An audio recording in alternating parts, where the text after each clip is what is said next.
Trading the foreign exchange market carries high risk and may not be suitable for all investors. Trading on margin, utilizing leverage can carry an even higher level of risk that can lead to a complete loss of investment funds. So before deciding to trade the foreign exchange market or using any of our software alert products, you should carefully and diligently consider your personal investment objectives, level of experience, and risk tolerance.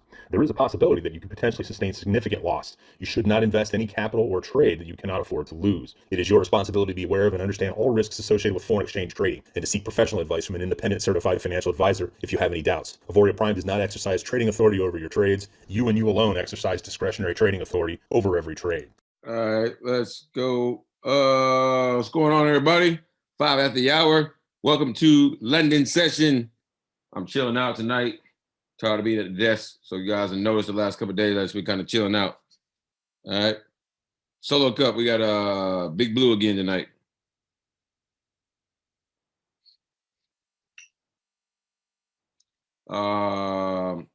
Let's jump on the charts real quick to see if we see anything. And then we'll get started like always, guys.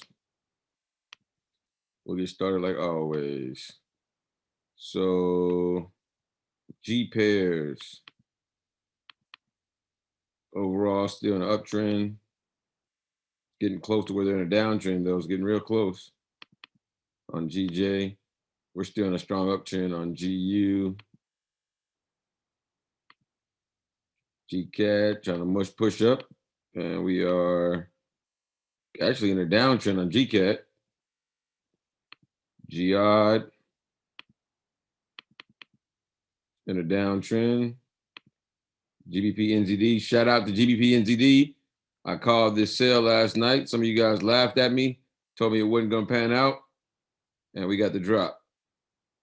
Yeah, so we got entry right here. Drawdown of 20 pips. 54 pip drop. All right. We'll go over why that sale went the way it went. All right. We'll go over why that went the way it went. GN is in still a buy trend.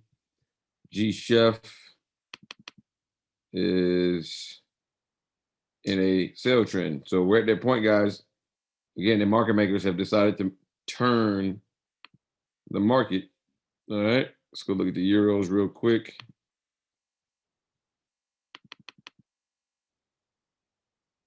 Even amount of zones on Euro GBP. Even amount of zones. No trend at all. Eurod. We're still in a downtrend with Eurod. EURAUD. EURNZD. We are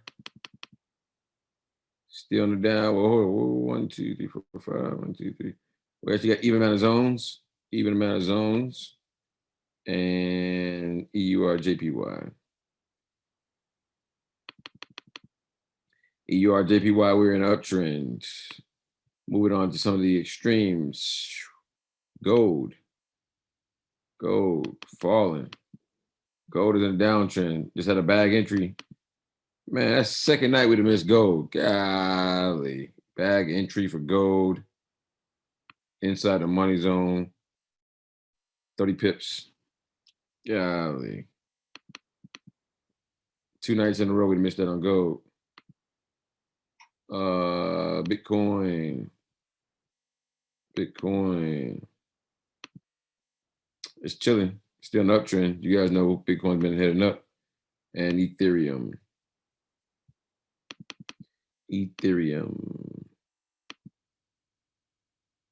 Still an uptrend.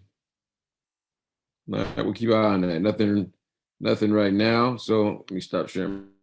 We'll do it like this. All right. This is just a disclaimer, guys. We talk about every night. I am not a financial advisor. No one that jumps on these calls with me are financial advisors. Auvoria Prime is not a financial advising company. We simply are just here to educate you on how to use tools to trade in specific financial markets. That's it. All right. That is it. All right. Shout out to my man Kanoa. I saw Kanoa's on the call. Shout out to Kanoa on the call. We got the big boys watching us, guys. We got the big boys watching us. Kanoa, man, you gonna call a trade for us? What's up? Somebody want to take the news? Check the news out. Somebody said pound news early. Let's take a look on the news. I use my FX book. My FX book is an app. And then I also look at, sometimes I look at FX, what was it? Forex Factory. Forex Factory.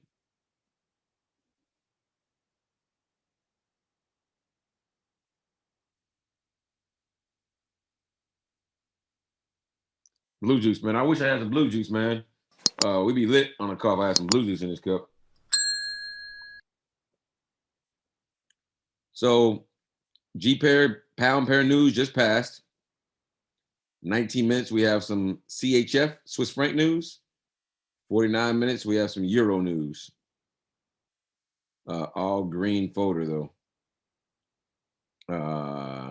So for the most part, pretty clear tonight. After this Euro news passes, actually, I'm not even worried about the Euro news because it's green. We do have one medium folder, orange folder news for CHF, Swiss franc. But that's about it. I'm not too worried about nothing else. All right.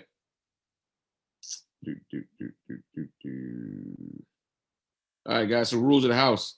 If you have questions, please put them in the Q&A.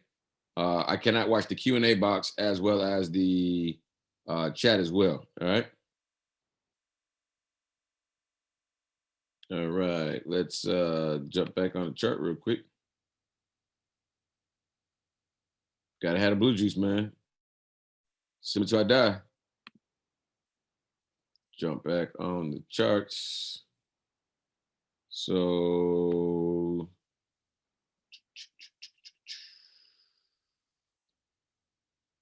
GJ, we don't like we're gonna do too much on GJ. But you know what? I need to fix this. I need to throw on the AIRO MM. There we go. And we'll go over these guys. We're gonna go over the market maker strategy. I'm gonna show you just how powerful it is. Not only just the strategy itself, but understanding the concept behind the strategy. All right.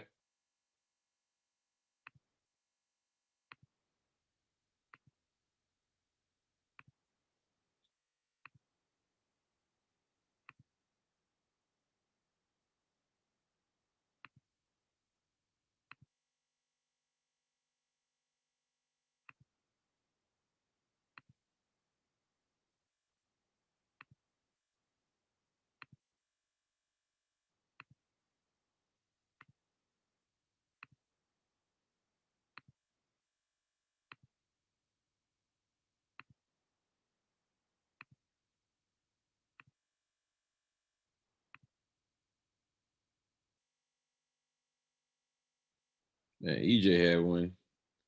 Beautiful, man. Beautiful, beautiful. Man.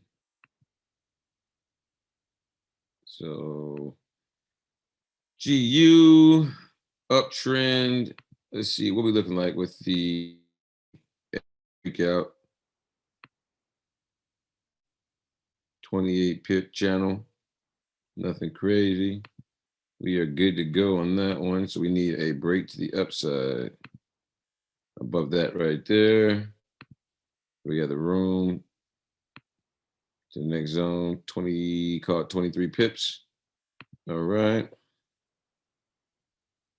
GCAD.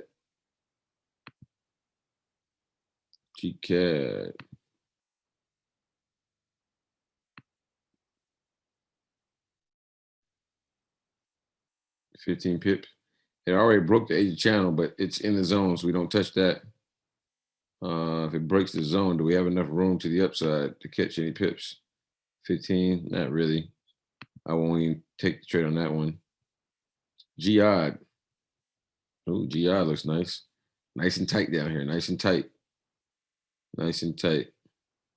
But I got a zone there and another zone. So I'm not looking to take that one. GPNZD looks pretty good. Break that zone, we in there. That channel, 26 pips.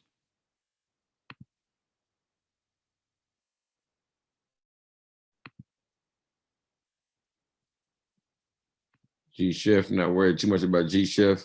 Got the zone here, but then we also got news coming for G Chef. All right. EUR GBP. EUR AUD. I like EUR AUD. Sell trend, right? Yeah. It's already setting up for a market maker move. Already setting up. So keep an eye on EUR AUD. Yep.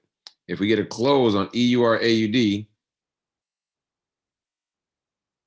below the moving average, the arrow moving average, I'm in for a sale. I'm in for a sale.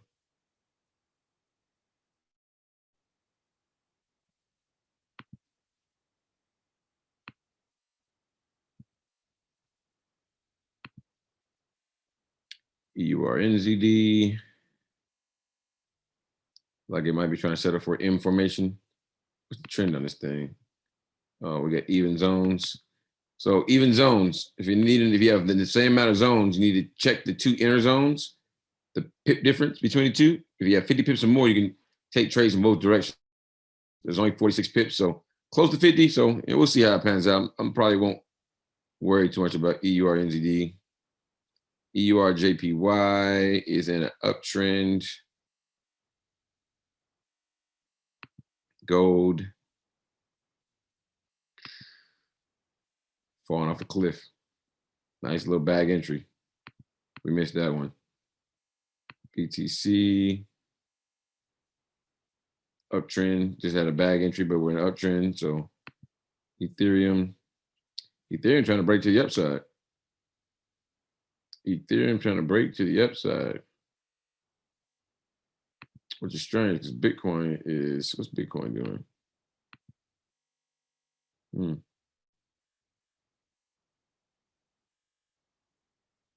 All right.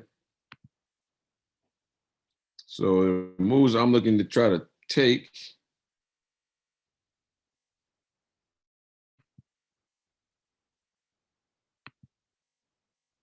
I'm looking for a GU break above the blue line here for strategy 3 play.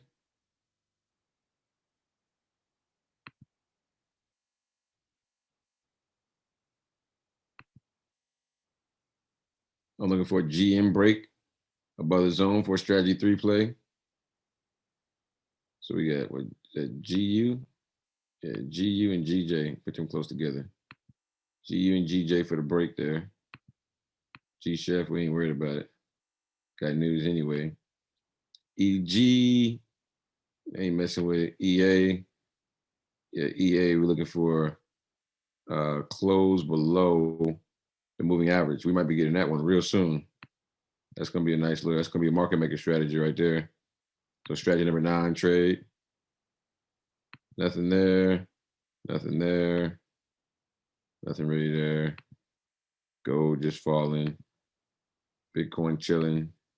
Ethereum pushing.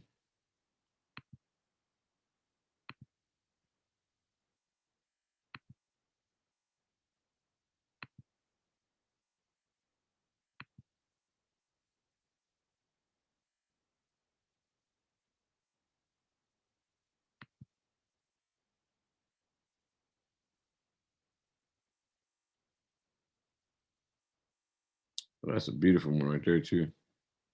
Come on, baby. What we got? We got 11 minutes. 11 minutes for this one to close. If it closes underneath this blue line here, the moving average, we're in for a sale. We're in for a sale if it closes below the moving average. All right, somebody keep an eye on that one. Montana in the house. What's up? That's with the gold, guys. We missed the bag entry. Should have had a bag entry on the M5 already for gold.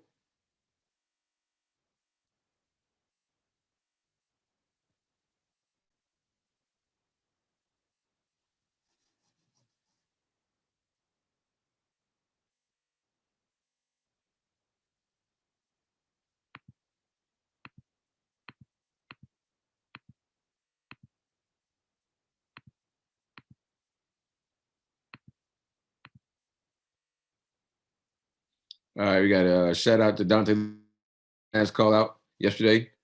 Epic Profits should have had over 100 pips on that one. So we called, Dante called out a trade yesterday. I should have had 100 pips on Nas 100. And then I called out a trade. I should have had about 20 pips on GBP NZD. So we had 2 wins yesterday. Slow day yesterday. But, we'll get there. Got to take what the market gives you. Got to take what the market gives you. Yeah, switching back, man. That's 2 days in a row. We missed it on the gold.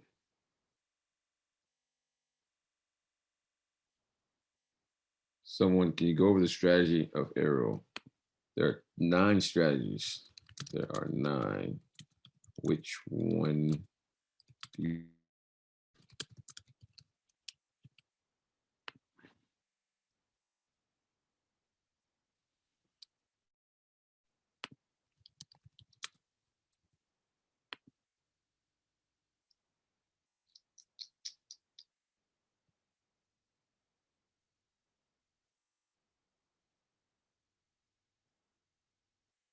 Someone asked me, why do I have 5-minute charts on gold, Bitcoin, Ethereum?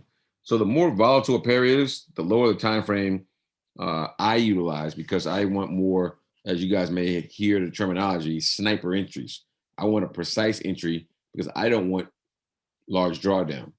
So for example, on a 15-minute chart of Bitcoin, you can have a trade right in the overall direction, but you may have 10,000 pip drawdown. Whereas on a 5-minute chart, you may only have 1,000 pip drawdown, and then it goes in your right direction. So lower time frames just allow you a more precise entry.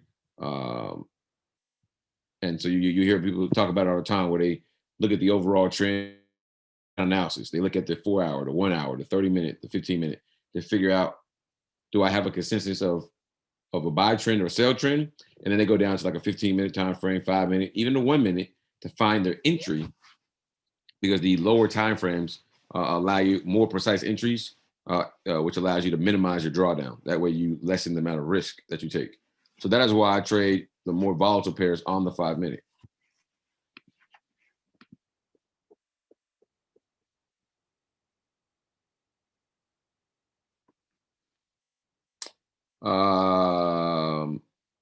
Someone's going to take a look at it. Someone asked about EA.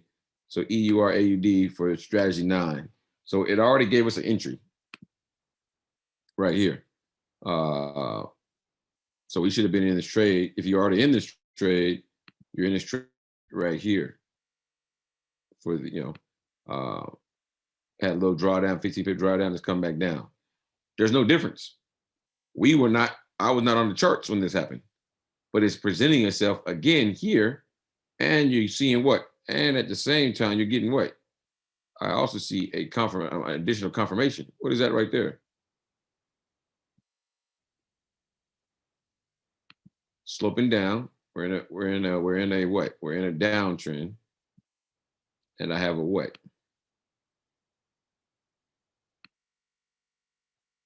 I have a what? What am I making right here? I'm making an M formation. I got this M forming. So I feel good about this, because why? I have an M forming. It's sloping down, just like I teach in strategy number 7, and it's applying to the rules of strategy number 9, which is the market maker strategy. So in 7 minutes, if we get this close underneath the average here, I'm in for a sale. It's during the money zone when most of the money's traded. EG starting to head down. EURNZD at resistance. Got an M formation starting here. It should be starting to form that 4th leg of the M. At least that's what it looks like. We'll see what happens. And EURJPY is just kind of chilling right there. So I feel good about that, that opportunity right there of this trade. So there's no difference. You could have been in this trade already. Just give you another entry. This is a good entry because it bounced off the zone and touched the 200. Very good entry. Very good entry. Look like we won't be taking 25 pips. Strategy number 9 is a 25 pip trade. We'll probably take about 20 pips down to the zone. We'll see how it pans out. Just because we want to make sure we respect the zone. All right, I want to make sure we respect the zone. GN trying to break, trying to break. What is that zone? How big is that zone? I think we tested it already. Asia channel, 27 pips. GU, great, starting to head up. Starting to head up. GOD, trying to head up. G Chef, got news coming. Trying to head up. GCAD, heading up. GJ, head up. So everything is starting to head up. So I feel good about GN as well. We get a close above this blue candle closes. I mean the zone closes. I'm looking to take a buy. We're still in overall uptrend. All right.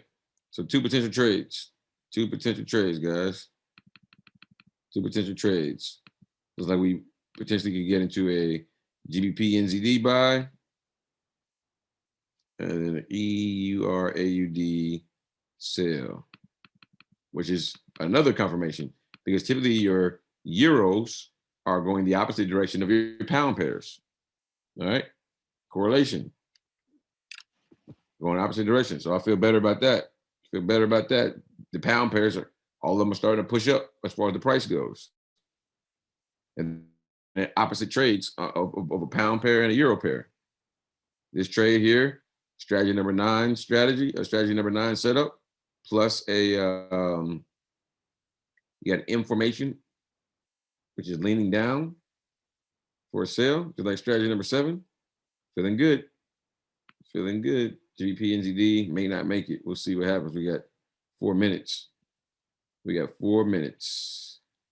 EURAUD looks pretty good though. We'll probably end up in this one right here. Wait for it to close. Always wait for the candle to close. This candle could be here, and in 3 minutes, when the new candle could be way back up here. All right. Let the market do what it does.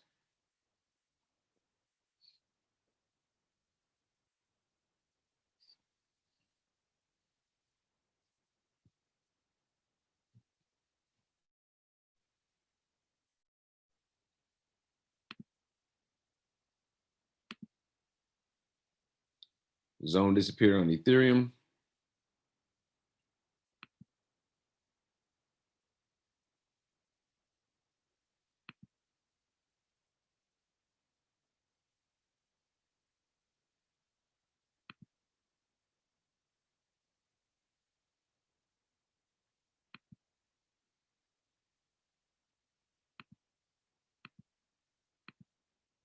Gold just ranging. Easy 30 pips right there, though. Easy 30 pips.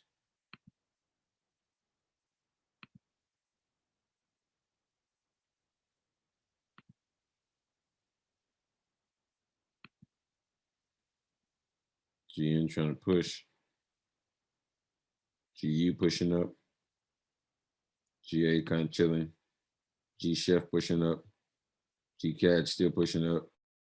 GJ still pushing up.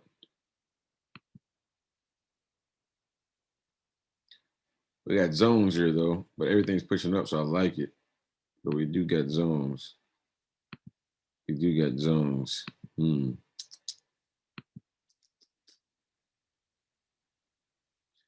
reason I like it is because it's GN. GN got a mind of its own. It don't care what the other pound pairs do. It does what it want to do. 1 minute. Euro NZD trying to start to push down a little bit off that resistance right there.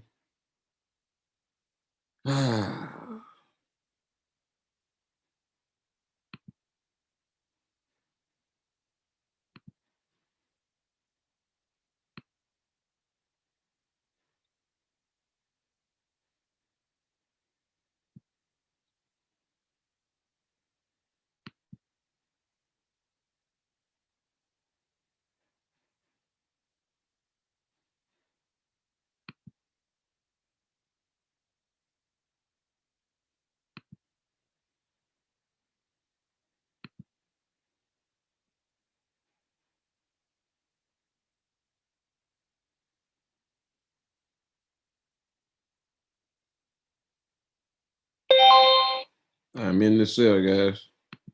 I am taking a sale on EA, strategy number 9. Got additional confluence with the information, leaning information for the sale. I'm gonna take it for 20 pips. That way I don't take it all the way to the zone. Just to ensure that we collect those pips. All right.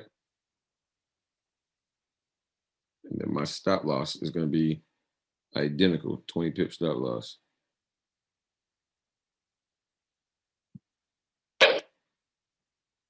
All right. Let me ask you some questions. Look at GN. GN did not break. GN did not break. And I think GJ gave us, yeah, GJ gave up signal. All right. Let's go look at. All right. So we're in EURAUD for a sale off of strategy number 9.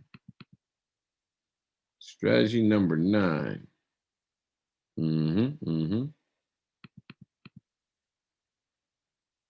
All right, strategy number 9.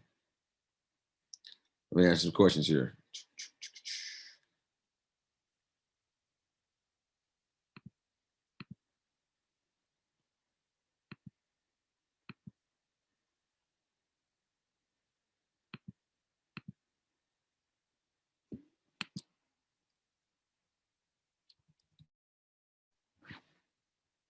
Someone says EA has a zone in the minute 5 time frame. That's fine.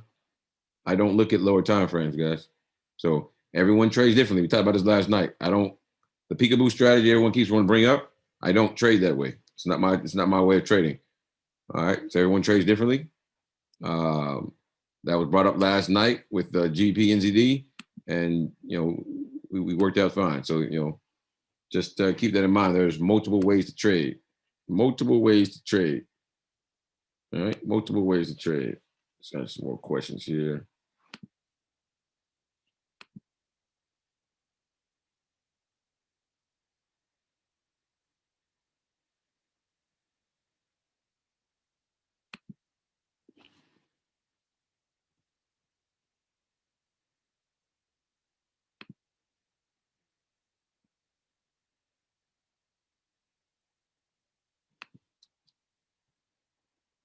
All right, good call on that go. Somebody said there's a zone on go before. So good deal. Good deal. We are currently in I'm currently in EA trade. You can take whatever trade you want to take. If you want to take it, great. If not, you don't have to. I'm currently in a EUR AUD sale right now. I'm going for 20 pip, take profit. I'm using strategy number 9. Strategy number 9 should have a TP1 of 25 pips, TP2 of 50 pips, but we have a zone on a 15-minute time frame. We have a zone. So everybody's going to show it real quick. There's a zone way down here. So it is from our entry. From our entry, the zone is approximately 25 pips up, on a dot from our entry. So I put it 5 pips above, all right? Because you see all this right here? I expect when price gets down here to kind of slow down and start bouncing up and down, just like it did right here, all right? What it does, whenever you look left, if it's done something there before, if price gets back down to the area, expect it to do similar things, unless news is there and you see it really push through. Price, all it does over and over again is repeats itself. All right, over and over again, repeats itself. So yeah, we're currently in the sale for strategy number. I'll go over strategy number 9. It's a little more in depth, but I'll put a little work into it and kind of teach you guys about strategy number 9. We just went over the pairs. We're watching GBP NZD.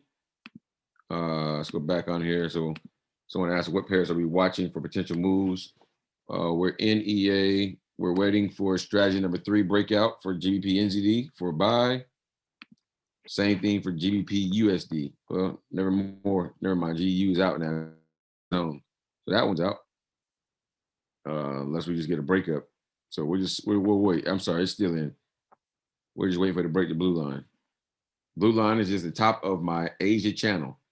All right. And the reason it's the top of the Asia channel is because we are overall in the uptrend. In an overall uptrend. All right. What we get there? Cool. We're in EA.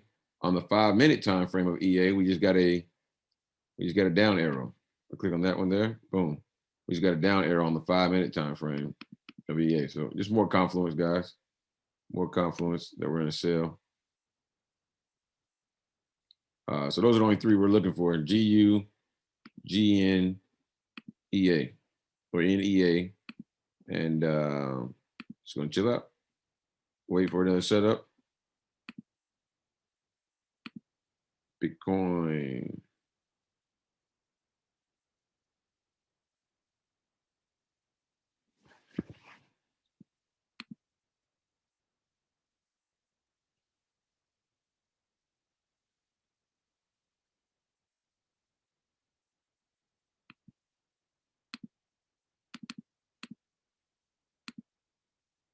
Let's go answer some questions here. Yes, we'll go over the strategy number 9, guys. We'll go over it. Gold strategy number 9. No, strategy number 9 is for Forex pairs only, guys. Forex pairs only.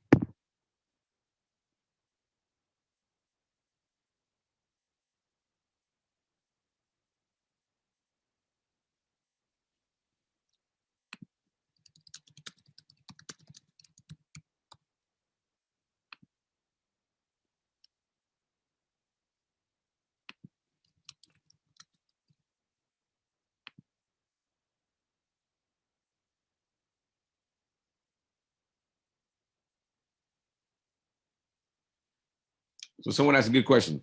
What time frame do you suggest to know the trend direction? I don't care what time frame I'm on. Here's why. I don't care what time frame I'm on. All I care about is what? To know the direction, I zoom all the way out. I count my green zones versus my red zones. That's it. More green than red, uptrend. Only look for buys. More red than green, only look for sales. That's it. The different time frames you're on, do the same thing. If you're on a 5-minute, 15, 30 hour, it doesn't matter. That's the rules. All right. Those are the rules. I don't care about. Now they will go in sync. Let's look at it. We're on Ethereum. This is the 5-minute. So we'll start the 1 minute. The 1 minute, we are what? We're in a downtrend. We got more red than green. Okay. 5-minute, we're in uptrend. 15-minute, uptrend. 30-minute, uptrend. H1, uptrend. H4, uptrend. Day 1, uptrend. Week 1, uptrend. Not much data on it. All right. So you see how that works? That's why we look at the zones. And I don't care about what time I'm on.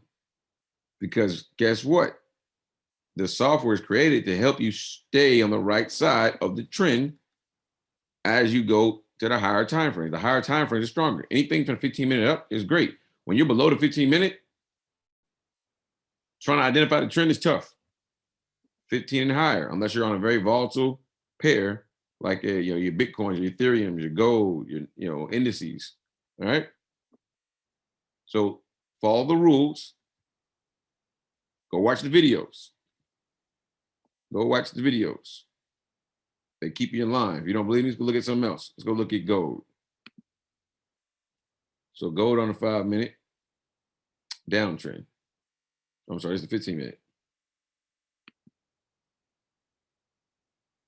Let's start off on the 1 minute, like we just did. Yeah. So gold on the 1 minute, downtrend. 5-minute, downtrend. 15-minute, downtrend. More red than green.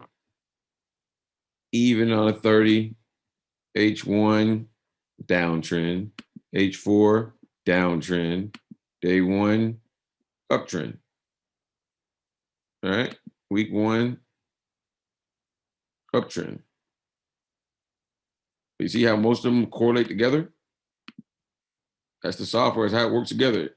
All right. These structures, these zones, the reason why they keep you on the right side are because these zones play into another zone on a higher time frame or a lower time frame. All right. They work together. So don't worry about what time frame you're on. Just follow the rules. They're put there to help you out. Don't mind you asking if you want to, it's always great to ask questions so you can learn, but follow the rules. Doesn't matter what time frame you're on. I created the software to help you out so that you don't have to do the top-down analysis. You don't have to go to the day 1 chart, then the 4-hour chart, then the 1-hour chart, then the 30, and work your way down until you finally start taking trades. All right. The software does a lot of the work for you. All right. Now, if you want to do that, great. Knock it out. Don't believe me? We looked at crypto, gold. Now let's go look at a Forex pair. GBP AUD. We'll start off in 1 minute. Show you guys one more time.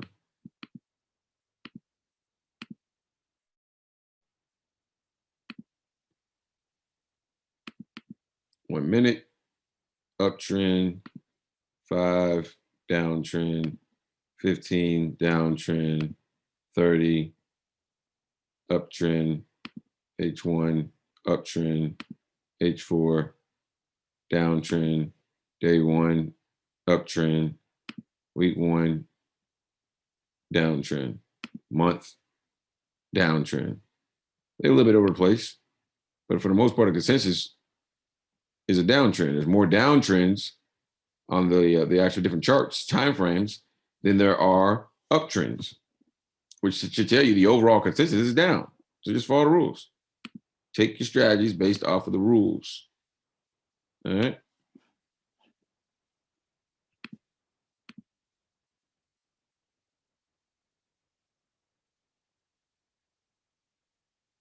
We'll go over strategy number 9, guys, with EA. We'll go over strategy number 9. Somebody said a bag on Litecoin. Let's take a look at that.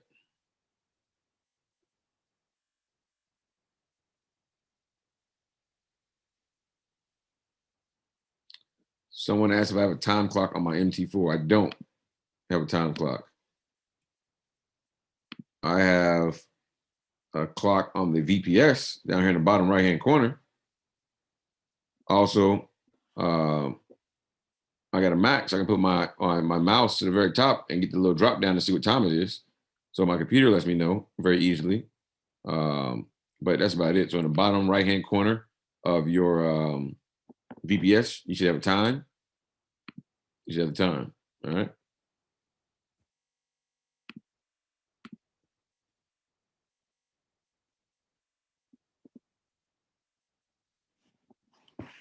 Someone asked if for EA, if our next zone below us, what is 50 pips away, would I still go for just 20 pips? No, strategy 9, TP1 is 25 pips, TP2 is 50 pips.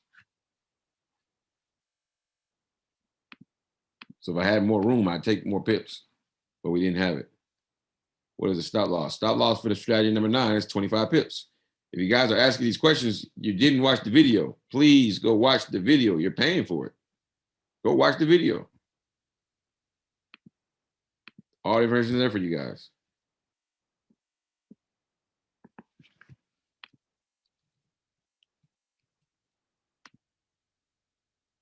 Someone asked what swap means. A swap fee is when you hold your trade past 4:00 p.m. Central Standard Time. Oh. On the chart, this time frame right here, this dotted line right here, you see it happens every day. That is the period separator. That is when the new Forex day starts. All right. Even though the Forex market stays open, the new Forex day starts over there. That whenever you're holding a trade past that time frame, you're charged a swap fee. So the broker charges you a commission and they charge you a swap fee because you're swapping days, Forex days. All right. And so it's just another way for the broker to charge you money.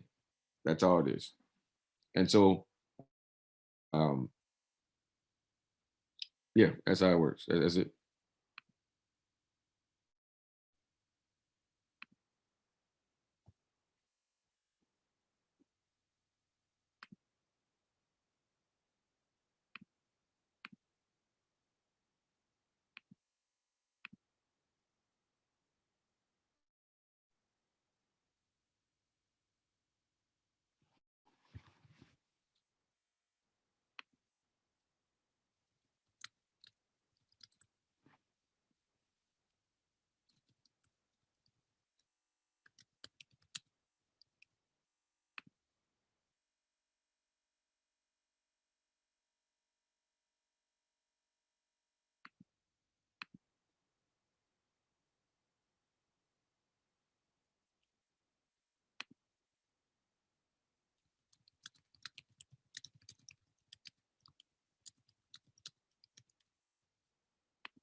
if I'm a little quiet, I gotta just answer some questions here.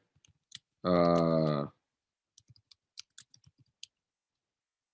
those who ask questions, people that got questions here in the Q&A. If you got questions, put them in the Q&A so I can answer them for you.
Shout out to Mr. Dante Lewis for jumping on the call.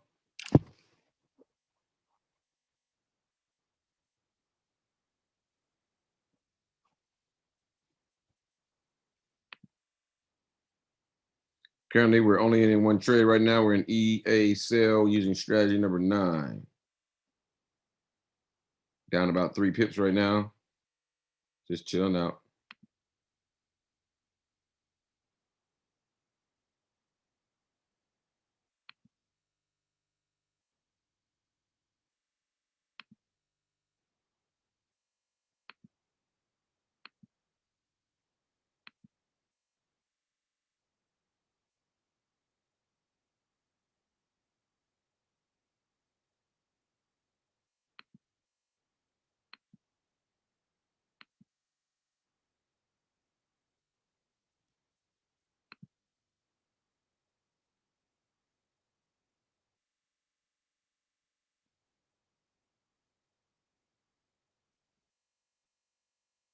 So, past alerts.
All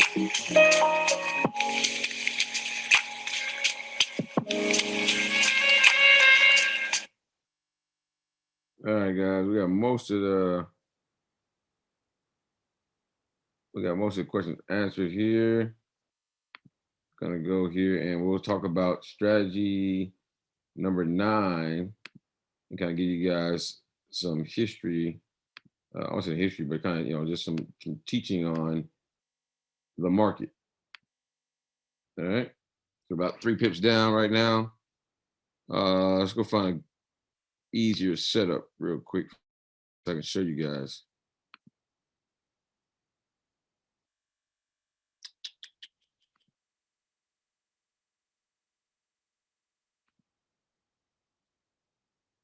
Let me find an easy example.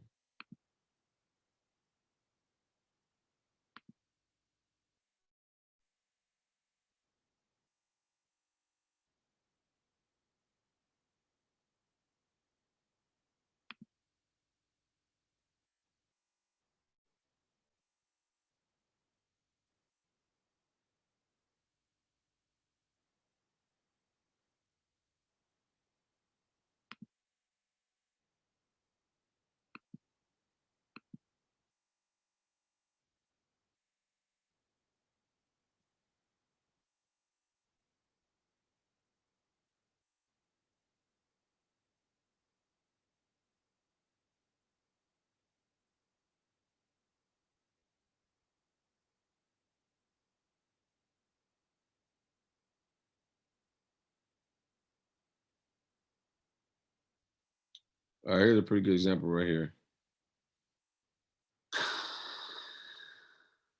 All right, so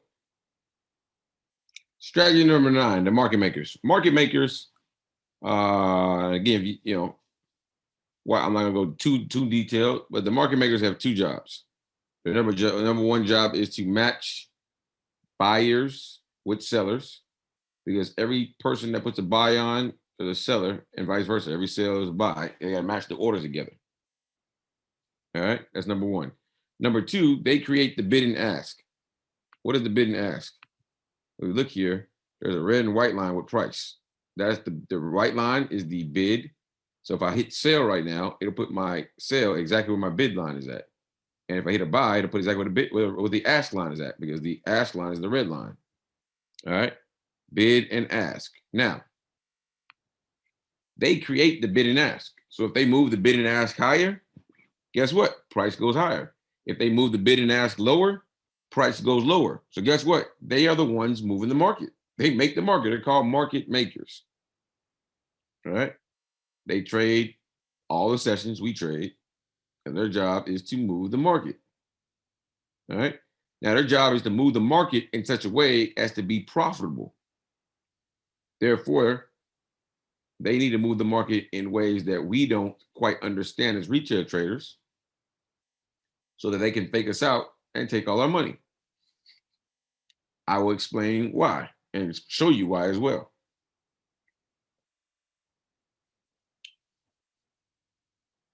So now you know what a market maker does. Now we'll show you what they do.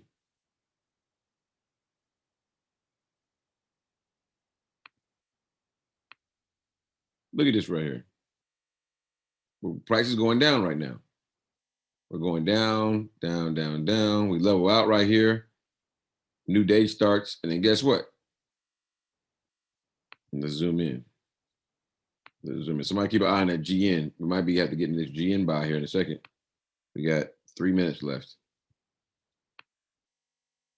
So price came down day 1, day 2, and day 2 it leveled out, and then it dropped once, twice, a little small drop. So this big drop right here, guess what? People are selling, because it's been in a downtrend for the last 3 days. It sold, broke below the moving average. I mean, the low of the previous day, because the low of the day, high of the day is a very popular strategy. So price dropped below the low of the day here. So people that trade that strategy, they're selling. They're selling. They're like, oh, the market's been in a downtrend, so let's sell. Let's sell. And guess what? They're selling. Big long candle. That was the fake out candle right there. They love long candles because they know that gets us excited. All right. This candle closed right here, which is clearly below the low of the yesterday, which is the money zone here. So people are selling. And you can tell. Look at all the wicks. They're all to the downside. Whenever you see wicks in one area, that means the market makers are pushing price down there to go get all your money, whether it be hitting your stop loss, whether it be hitting your pending orders, whatever the case may be, they're hitting your, or getting money, they're getting paid. They're picking up all those orders. They're picking all the money up. They're activating all the orders. And then when they're ready and they have enough money, they then move and shift away. If they come back to that area, it's because they come back to the area to get greedy. They're like, oh, there's more money back down there. Let's go get it. Come down here, get it, and then they dip out. All right. Now, all right, 2 minutes. So let's look at that again. Downtrend for 3 days, 1 day, 2 day, 3 days. Halfway through the third day, it takes off another direction. All right. Takes off another direction. We already know we're in uptrend on GA. You can zoom out and see more red zones and green zones. All right. GBP NZD. I'll be getting in a buy here pretty soon. Before I continue, I'm gonna wait for this one to close out. I mean, for this entry here. This is a strategy number 3 we're looking at for GBP NZD. This is the Asia breakout strategy. All right. We should have already been in it based on the rules, but the entry would have been inside the zone. So we don't take trades inside the zone because the zone could easily have reversed and gone the other way. So we wanted to make sure price got above the zone. That's why I put the blue line here that represents the break we need. All right. New candle. I'm in for a buy on GBP NZD, and I'm going for 20 pips.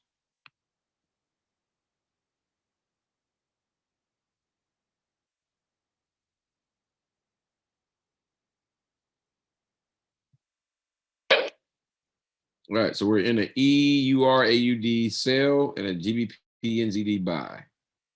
All right, 40 pip stop loss. Boom. I'm set. All right, so now let's finish talking about this strategy number 9. So now that you understand what the market makers do on a day-to-day basis, now let's talk about the strategy. So the market makers, they like to move in patterns. So if the market maker cycle is up, they're going to start off with a W, and then they go W, V, V, and they end it with the M. And if they're in a sell cycle, then they start off with the M and they go M, A, W. So let's look at it here.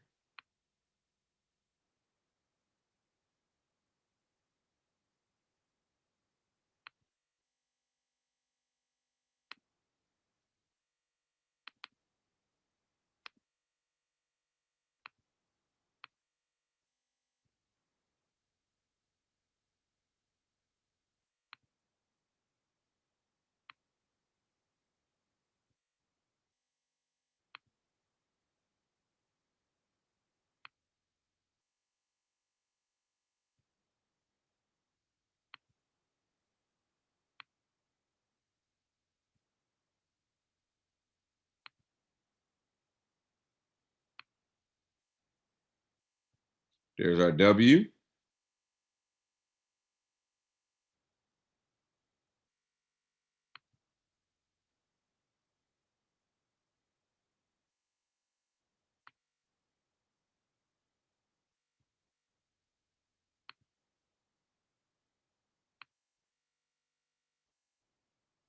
There's a V.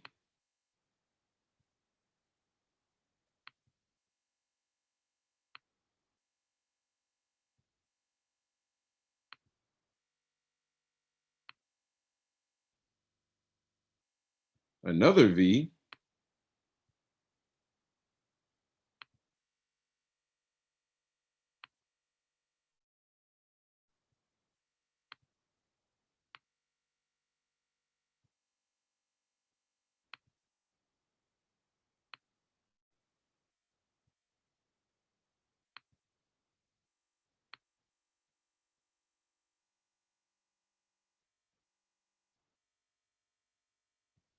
and then the M.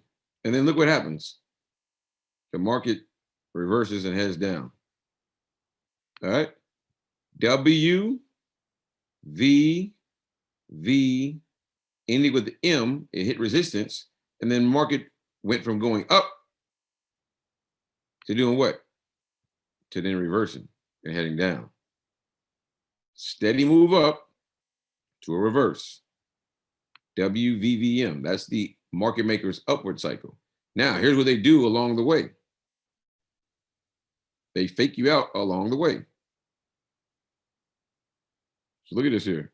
Going into the W, they go sideways, they head down like it's a continuation of sell. So you got the break of the low of the previous day.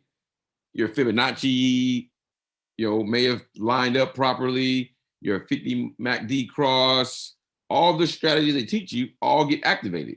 And so now you're like, oh yeah, the confirmation there. You're selling. Sell, sell, sell, sell, sell. Gotcha. And they're gone. We're just playing. We didn't want to sell. We were just playing. Psych. Thank you. Blown account. You over leveraged, dummy.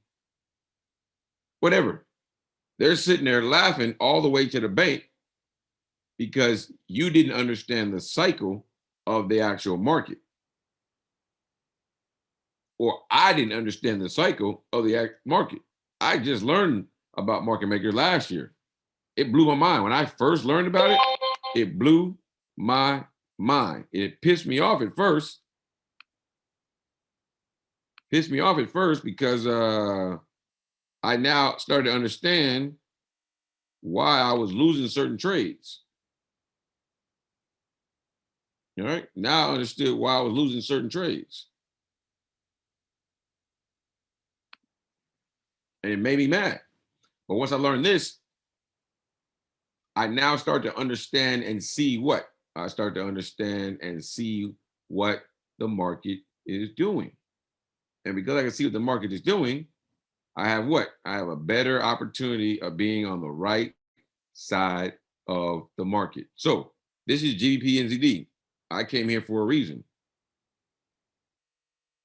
A lot of you talking about the peekaboo strategy was right. We were going to lose the trade yesterday. We've been in drawdown almost the whole call. People were laughing. And then it dropped when we got off the call, 54 pips from our entry. Look why. Market maker cycle was done to the upside. I already knew that. I saw it. That's why I was like, hey, I'm going to call a counter trend trade. All right. Market maker cycle was done. I showed a couple things here. We had a downward channel.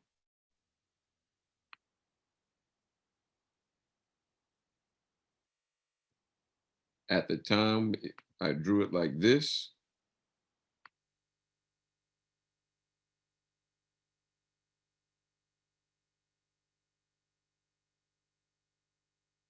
Something like that. And I saw that, hey, we were already in an uptrend here.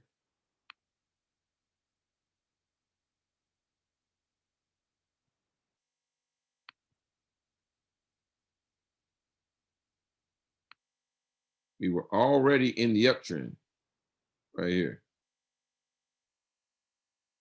All right. It hit resistance with the market maker move, the end of it, the M, broke the downtrend, the uptrend, started to go into a what? Into a downward trend, downward channel. Right here is where our entry, right where this blue line is at. Is where our entry is at. All right. We got into the trade because it broke through the zone, and I was going to take it down for about 13 pips. Some put it lower, and that's fine. We stayed in drawdown for a while, and that's fine. And then it dropped. The market maker cycle was complete. That is why I was confident in taking that trade, because the market maker cycle was complete. So those who laughed about the trade and said it was going to be a loser and things of that nature, that's fine. I don't really worry about it. I trust my analysis. And I'm going to continue to trust my analysis because it'll serve me out right. And as you continue to learn more about the markets, you will learn to start trusting your analysis. You may even change your analysis. That is why I took that trade yesterday. It wasn't a strategy. That was me knowing that the market was slow and I wanted to make sure that you guys got into a trade to make some money. So I went and analyzed the charts to be able to give out, to make sure that, you had opportunity to get into a trade. I had multiple people sending me screenshots. Some people caught 20 pips, 40 pips. Some people doubled down and caught over 100 pips because they had 3 positions. Shout out to you guys who trusted, in the analysis. Now, I'm not sitting here patting myself on the back. I'm just trying to explain to you why that trade worked out. It was a counter trend trade because I knew where the market was going with a very high degree, because I knew where we were at in the market maker cycle. Once you have a very good idea of where we're at in the market maker cycle, you then can start to take trades that you never thought you would take because you know the cycle. Now, the cycle overall still may be a buy cycle. We still may be an uptrend. But the market's going to do what? It's going to go up, come down, go up, come down. This low is lower than this low.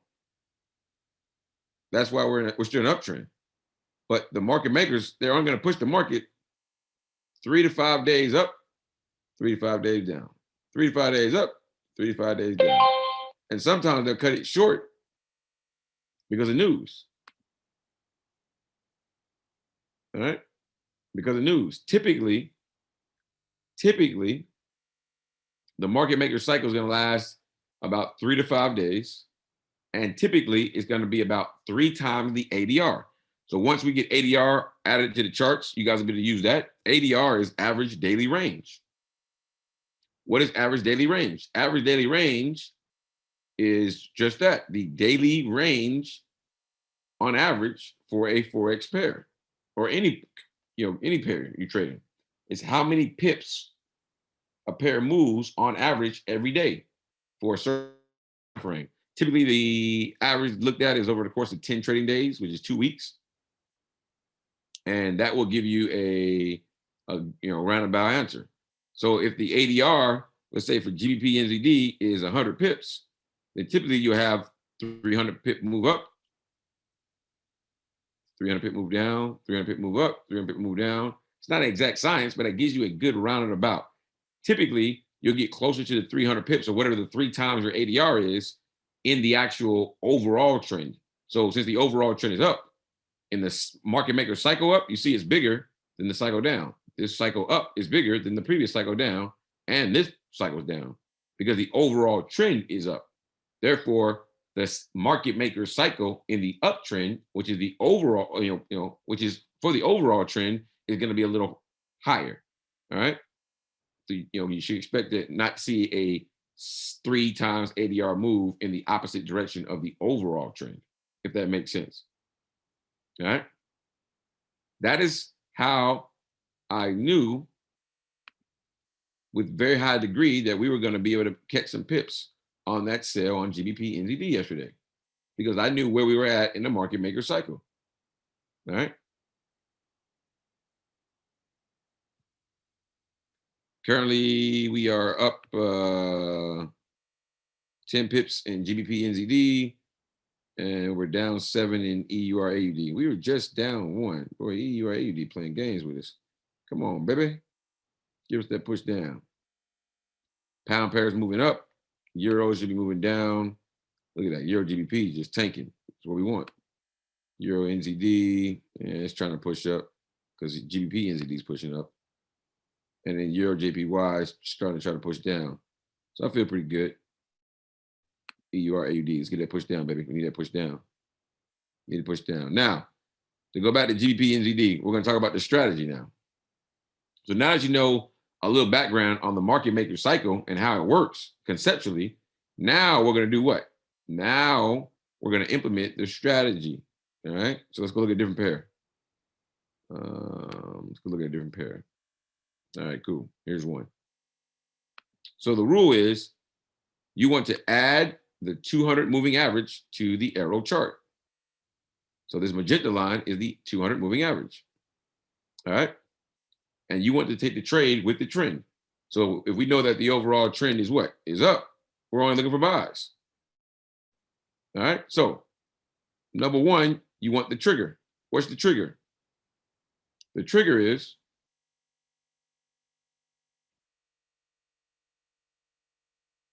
we're waiting for the blue line, the AIRO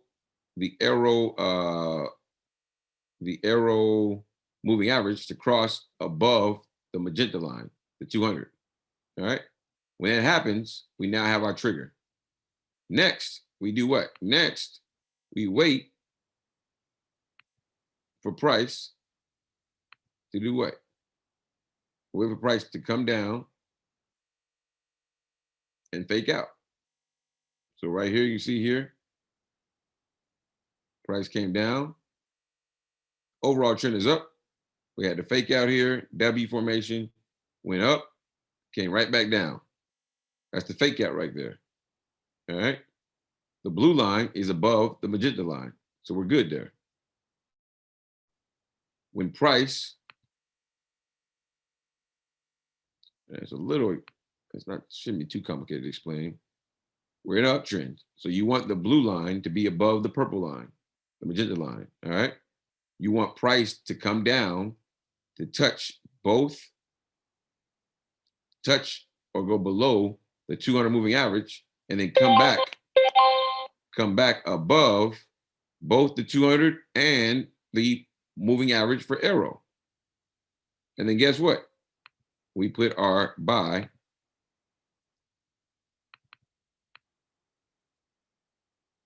right here on this candle, beginning of this candle. All right. We set take profit for what? We set take profit for 25 pips TP1 or 50 pips TP2. And we set, no matter what TP we're going to use, we always set our stop loss at 25 pips. So from a risk to reward ratio, you're risking 25 pips to catch 25, so 1-to-1, or you're risking 25 pips to catch 50 pips, so 1-to-2. All right. Then guess what? Take the trade. We're in a trade here. Price went backwards on us. 2.5 pips. In 1, 2, 3, 4 candles in an hour. It was up 20 pips. A little dip, still in profit. And then in a matter of 18 candles, so that's 4.5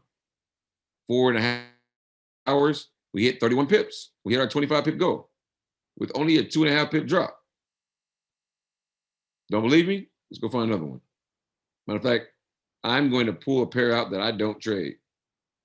Somebody drop one in the chat. Drop it in the chat, a pair that you guys know I don't really trade much, so that I can actually pull out the market maker method on it. Got to be a Forex pair. There we go. CHF JPY. All right. Shout out.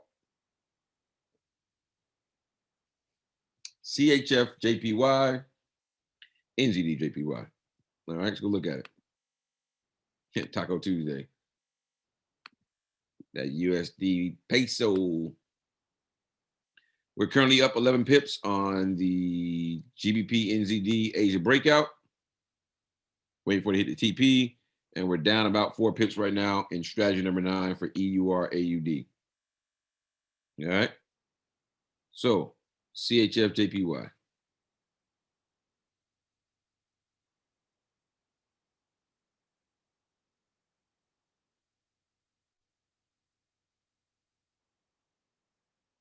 Where's it at? There it is. CHF JPY. And we'll also do the other one, NZD JPY.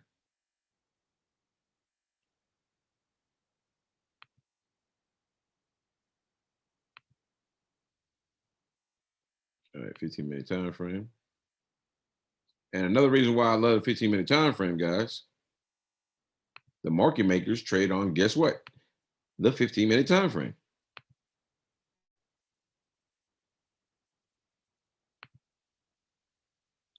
CHFJPY. All right.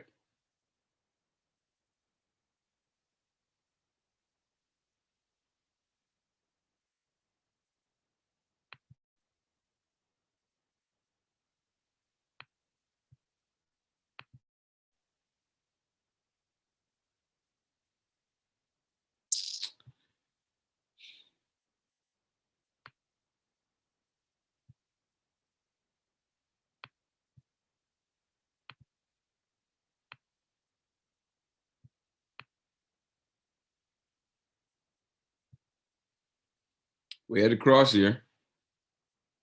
Blue line's above the magenta line. Price came down, hit the zone, came back above. Blue line is now below magenta. Invalid trade right here, guys. Invalid trade. So you want to take that trade.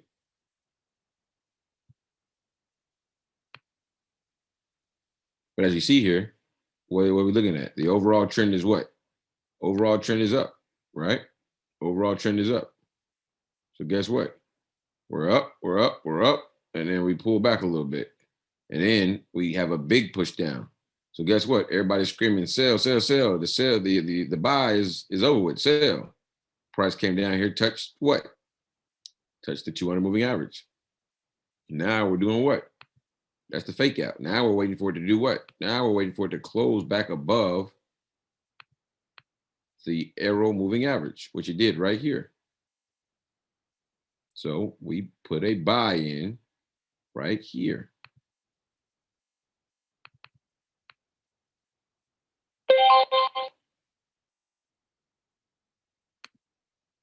Bitcoin, Bitcoin, boom, another buy. Oh, it ain't doing nothing. All right. Right here. We put a buy on this candle right here. 25 pip, what? 25 pip stop loss, which is off the charts. And you see here, it only went as low as 8 pips. 25 pip take profit. That's 17. You held this one for a while, but you eventually got your 25 pips. Where we at? Entry right here. Had to hold it for a while, but you eventually got, boom, 25 pips. Only had, what? 8 pip drawdown.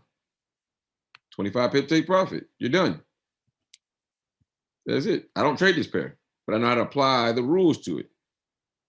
Because the market maker method and the strategy behind it is sound principles. The zones plus the moving average and then the rules I gave will keep you on the right side of the market maker's trend or their cycle. NZDJPY. Let's look at it again. Boom. Boom, boom, boom, boom, boom, boom. Overall trend is up, so we're looking for a buy.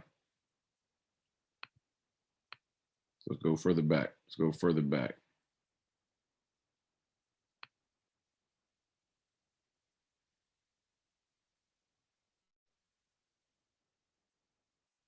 And you had a few of them here.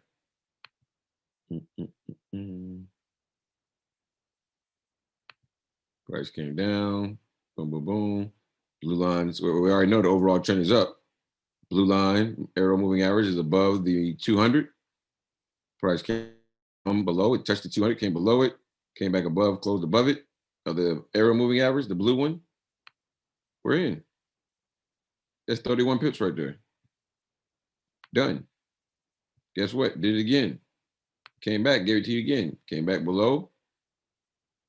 Came back above. Blue line never went below the purple line. Entry right here. Drawdown of 5.5 pips. Ran up 64 pips. All day long, just over and over again.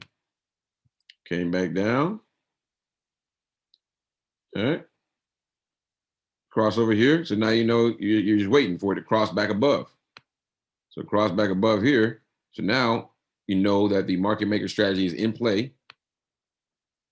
So now you're waiting for what? Now you're waiting for the 200 to move. But you also need to do what?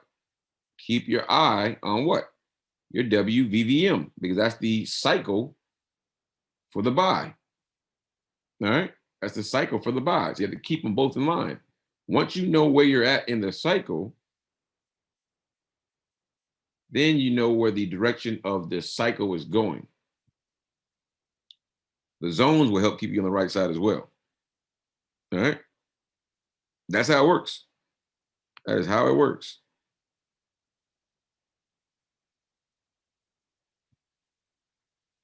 GBP NZD, we're up about 12 pips right now. 9 pips is BSing. It got real close. And it got real close. What's it doing to us? And we're down about 3% EURAUD. Come on, put us out of our misery. Let us go home. Let us go home. Let's go. Need these drops.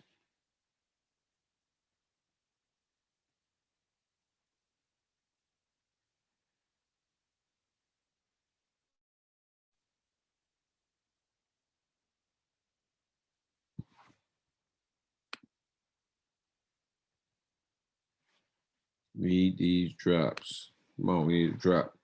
Need this buy. So for those who are getting on the call now, we are in a GBP NZD buy because we had a break of the Asia channel, and we are in a overall buy or buy trend. We're in a EURAUD sale because of strategy number 9, the market maker method, which I just kind of went over, plus additional confluence with the M here, leaning M. We're up about 10 pips right now on GN, and we're down 3 with EURAUD. Sit here and let it pan out.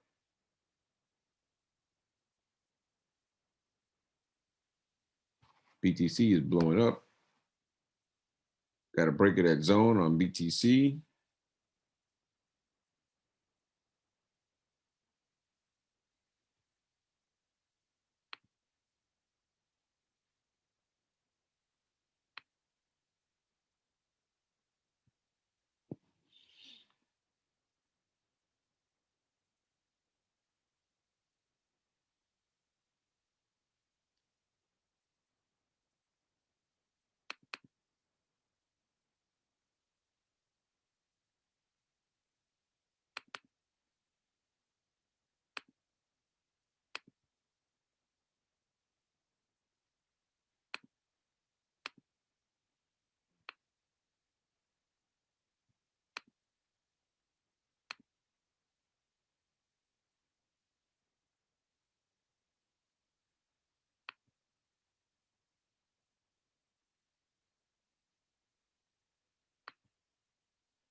Let's go answer some questions. Let's go answer some questions.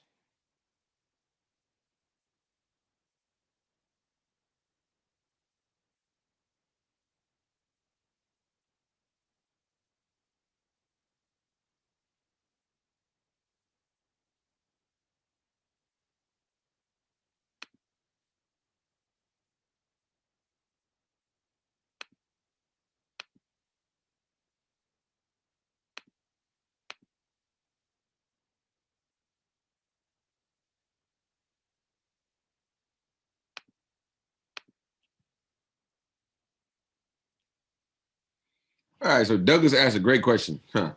Do putting stop losses affect the market maker's actions to take out the stop loss? So here's what I'll say about that. I used to think the same thing when I first learned about it. And then for a while I stopped trading with the stop loss. I would just manually close it out myself. But then I thought about it. If I know where the cycle is, and I have a precise entry on, in taking the cycle, like I just explained to you guys, with the price coming down in the fake out, hitting the 200 moving average, going back above the 200, and above the AIRO moving average. I get in there. Once that happens, price will never return to your stop loss. It's gone from that area. It's gone because the cycle is now in play. Let me just show you something else. Let me show you something else so you can understand what I mean. We talked about it, but let me touch on it a little more in depth. A little more in depth. Up 12 on GN, down 5 on EA. They're playing with us. Come on, GN, push. EA, you playing? Come on.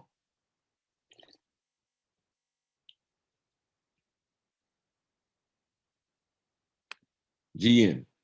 All right. So let's go back and look at it.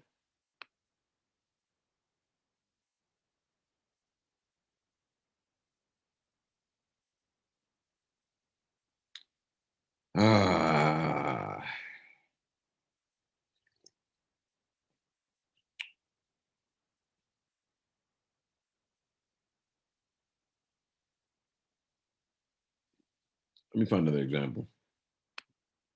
Let me find another example for you guys. Where'd I go? Was it?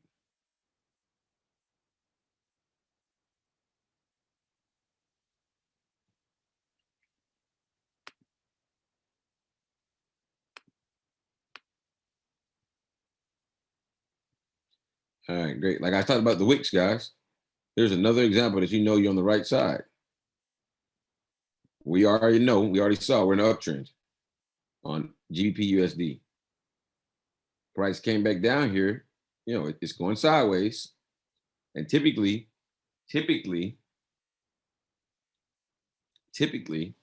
price is gonna fake, is gonna, you know, accumulate. It's gonna just accumulate here. Let me just show this real quick. Let me zoom out a little bit real quick. All right.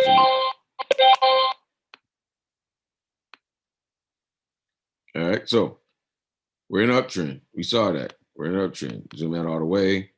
More greens than reds. We're in an uptrend on GBP USD, right? Now, here, we're in an uptrend. Price came up, starts to go sideways. If you notice, typically during Asia session, not every day, but typically price just goes sideways. When price goes sideways, all right, typically you're going to have two things happen.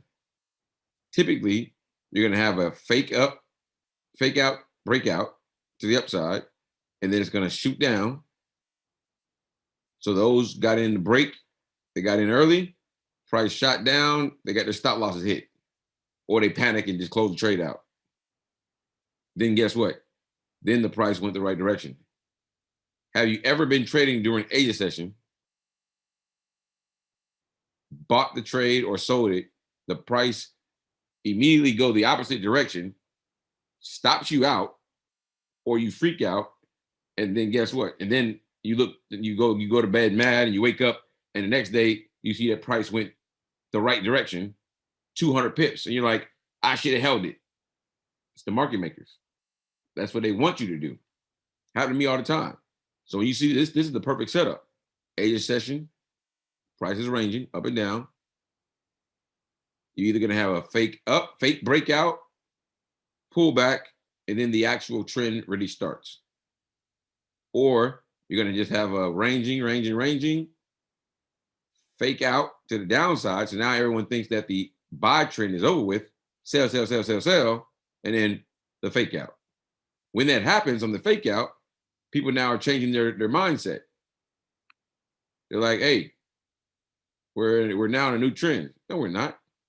But look at all those wicks. Where are all the wicks at? They're on the bottom. The majority of the wicks you see are on the bottom. That is what? That's the market maker picking up all those orders in that direction. All those sale orders, people selling, all those pending orders. They're pushing price down, picking them up, yanking it back. Pushing price down, yanking it back. And then when they get all the money they want to, let's say they see that there's $50 million down here. Oh, where we at? They see all that money's down there. All right, guys, GBP NZD just closed out profit. GBP NZD just closed out in profit. Hey, if you took that GBP NZD trade and you just caught those 20 pips, Hey, drop TP hit, bag, fire emojis, blow up the chat if you caught the 20 pips. That was strategy 3, Asia breakout session. So if you caught that trade, throw some love in the chat. Look like everybody got in there, got the 20 pips. It'll probably go higher. Shout out to the group. That's what we do all night, guys. That's what we do. We got a little work to do in the EA trade, but hey, shout out to everybody that made that 20 pips. All right. Let's see here. Let me go back to sharing my screen, guys. And we'll finish talking about this one here. So they had the fake out to the bottom. Let's go look at EA. What is EA doing? ERAB.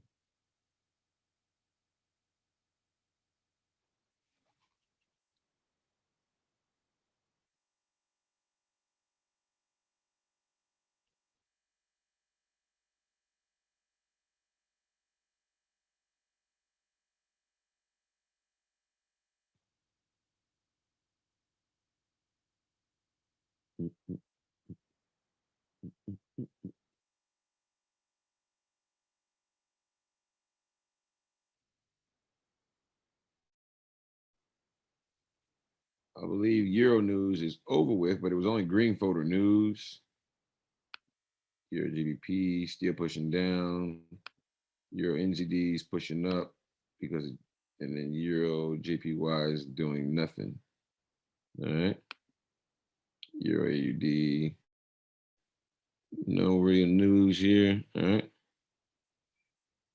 But you see there, let me go back where we're at GU. All those wicks to the bottom side. And then guess what? They got all the money they needed.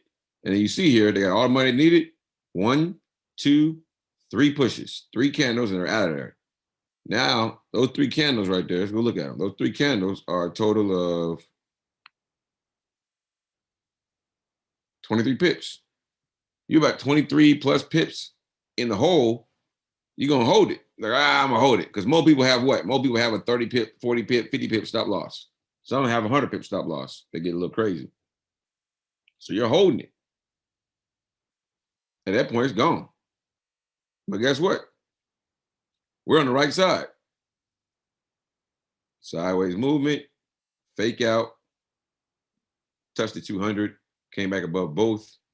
We are in here. And it ran up 25 pips in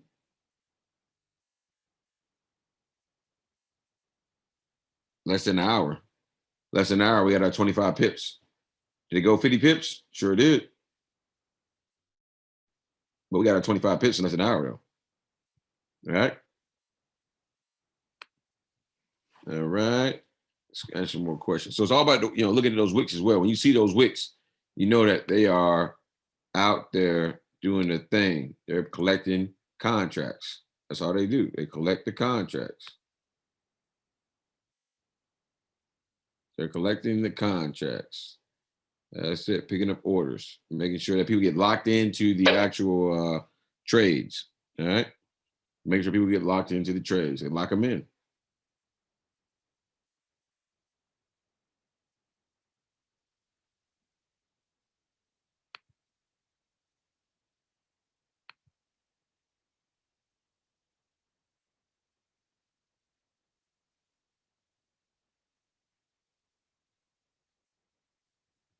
Answer some more questions for you guys real quick.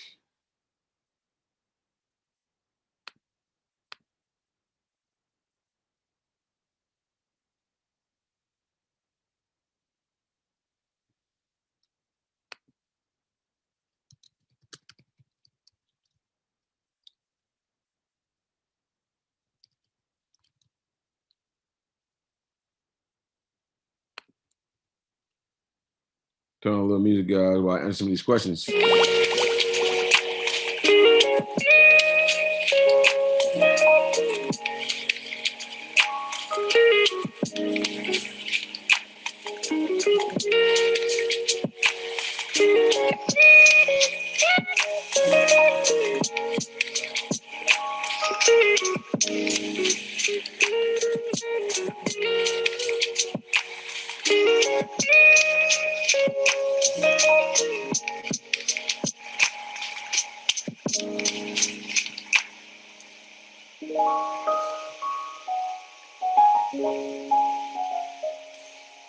Guys,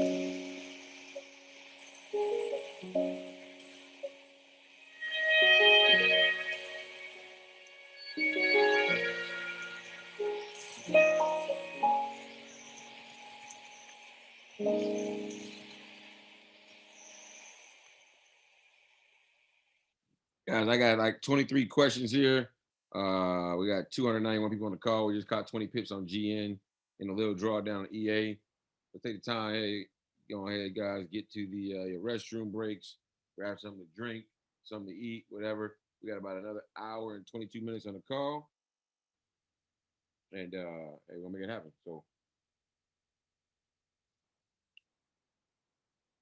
EUR AUD looking like an L. All right, guys. Trust your analysis. Just because you're in drawdown doesn't mean you're gonna take an L. We went 20 pips drawdown last night on we went 20 pips drawdown last night on EUR, I mean on GBP and ZD. Everybody said the same thing. And then everybody woke up and it hit 50, 54 pips. So people caught the trades. All right. It doesn't look like an L until it is an L. All right. We got a 25 pip stop loss. And we got a 20 pip take profit. If you want to put your take profit at 25 pips, you can, but that's right there at the zone. I put mine a little bit above the zone so that I can make sure that I don't, I have the best, highest probability chance of actually price going, remember, both the red and white lines, both your bid and your ask have to go below your take profit line because we're in a sale before your take profit closes. So I want to make sure that I have the best opportunity chance of price doing that. All right.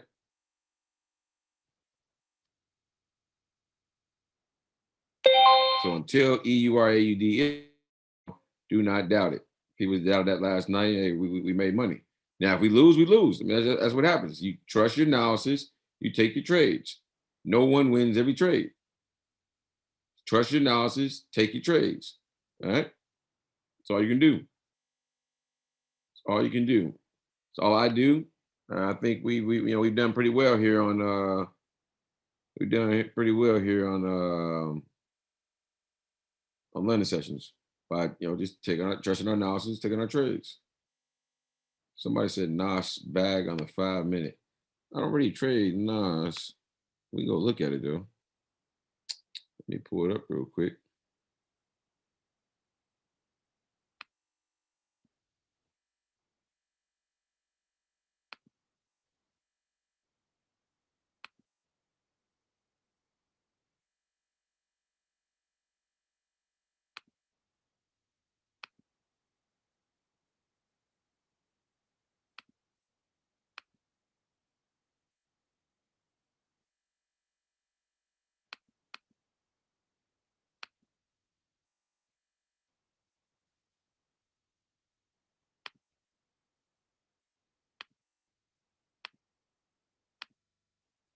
So we do have a NOS bag entry trade here. Second arrow. We already had the first one here. Here's the second one. 1, 2, 3, 4 red zones, 2 green. So we are in a downtrend on the 5 minute. I might hop in this. I'll hop in this and see what happens. Lower your lot size, guys. We are talking about a indice. Uh-oh, my baby account won't let me do it. We're talking about an indice. Make sure you lower your lot size.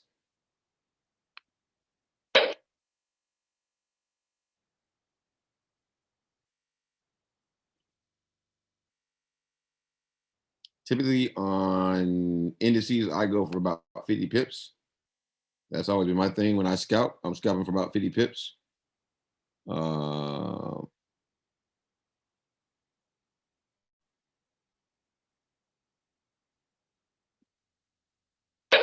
Put mine at 100 at the moment, and we'll cut it out at 50, just in case we get a nice strong push down. So for those who make sure you lower your lot size. We are in a NOS 100 bag entry sale, going for 50 pips. Going for 50 pips. Stop loss, I use 100 pip stop loss on mine. 50 pip take profit, 100 pip stop loss.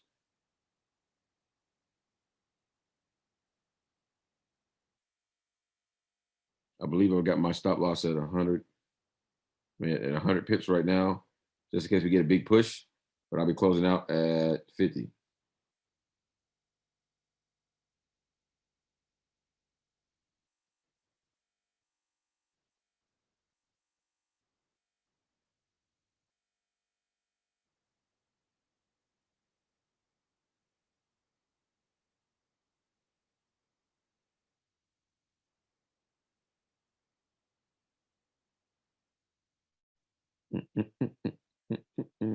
Up 12 pips right now. We're down to EA. All right. Got about 4 pips until it hits stop loss. Up 46, 50, 54. There we go. We up over 57, 62, 74, 81, 75, 75, 80. Come on. What we doing right now, baby? What we doing?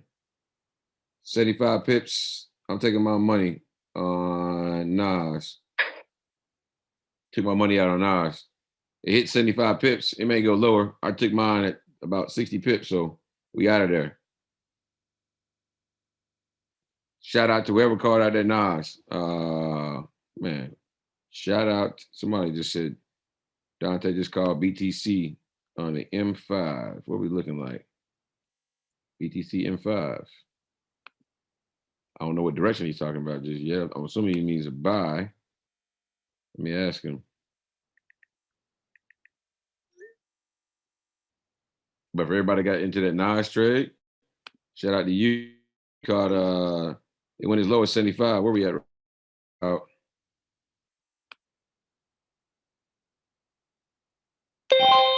Nas dropped 140 pips. So I mean, hey, some of you got the whole who called that trade? Trey Bristol. Shout out to Trey Bristol. Hey, if you caught 50 pips or more on that Nas drop, throw Trey in the chat. TRE. Throw Trey in the chat if you caught that trade. Shout out to Trey for calling out that trade. Trey, hey, man. You need to keep calling out the trades like that, man. Shout out. You help my little baby account grow, man. Help my little baby account grow. All right. So now we got 50 pips for sure on Nas. Some people caught more, but we called out 50. We got 20 on GN, and we're just waiting on EA to do his thing. We are waiting on EA to do his thing. EA making me mad right about now, though. EA making me mad.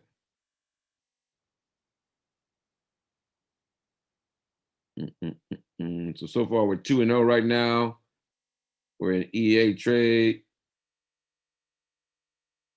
All right.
All right, guys, we're gonna finish answering some of these questions.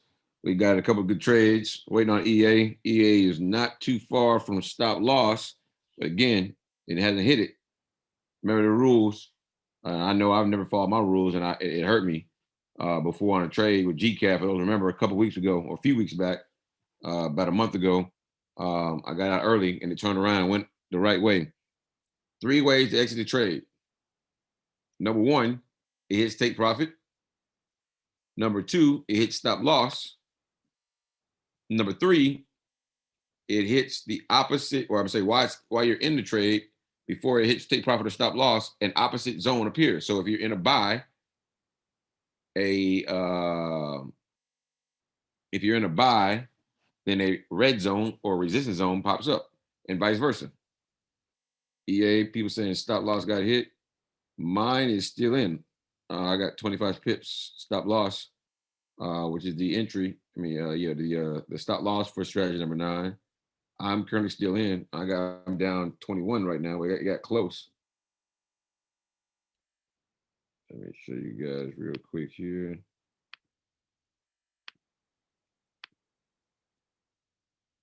All right, so I'm still in. I'm down 21. Got real close. I got about negative 24. So I'm holding. All right, we're holding. If it does stop out, that's 2 and 1.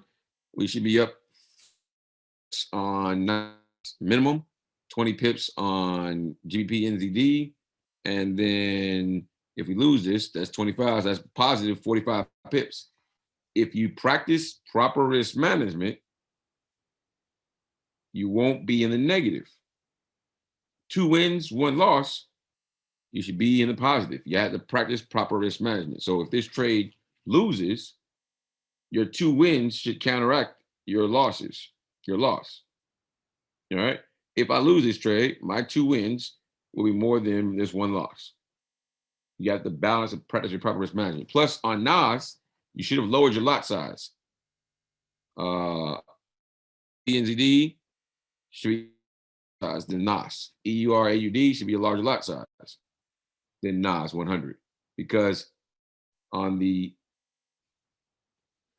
indices and cryptocurrency and gold, because of the volatility, you need to lower your lot size. I recommend 1/10. So if you're trading with a 0.1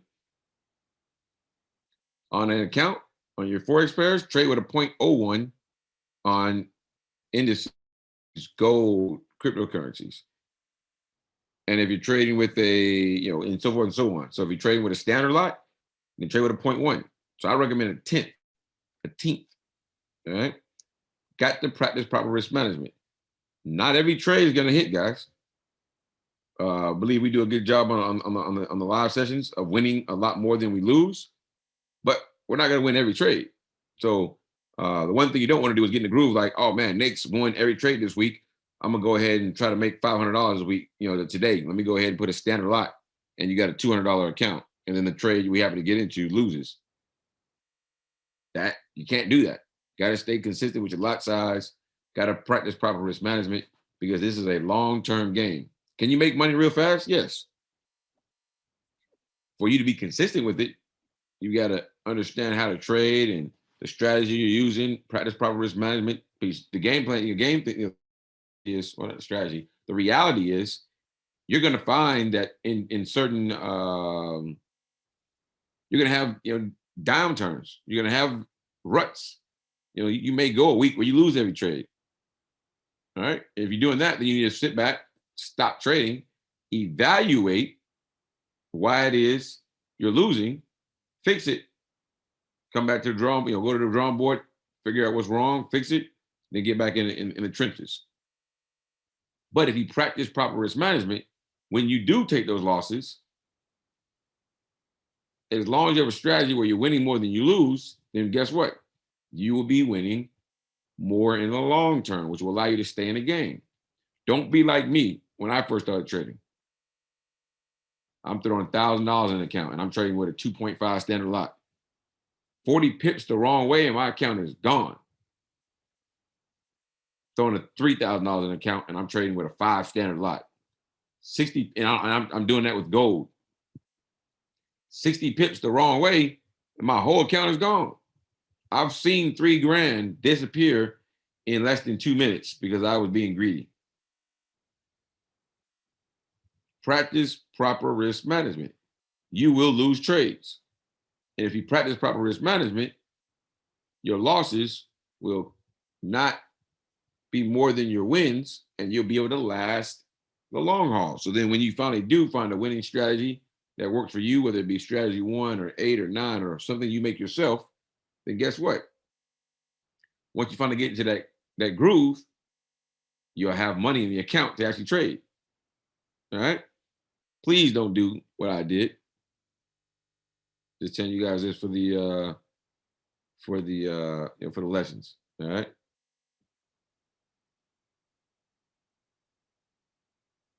All right. So it's 2:53 guys here. We got about 33 questions. Questions piling up. Shout out to Trey for calling out the Nas 100 sale. We caught at least 50 pips on that trade. Some caught more. I got out about 75. It reversed on us. It dropped big though.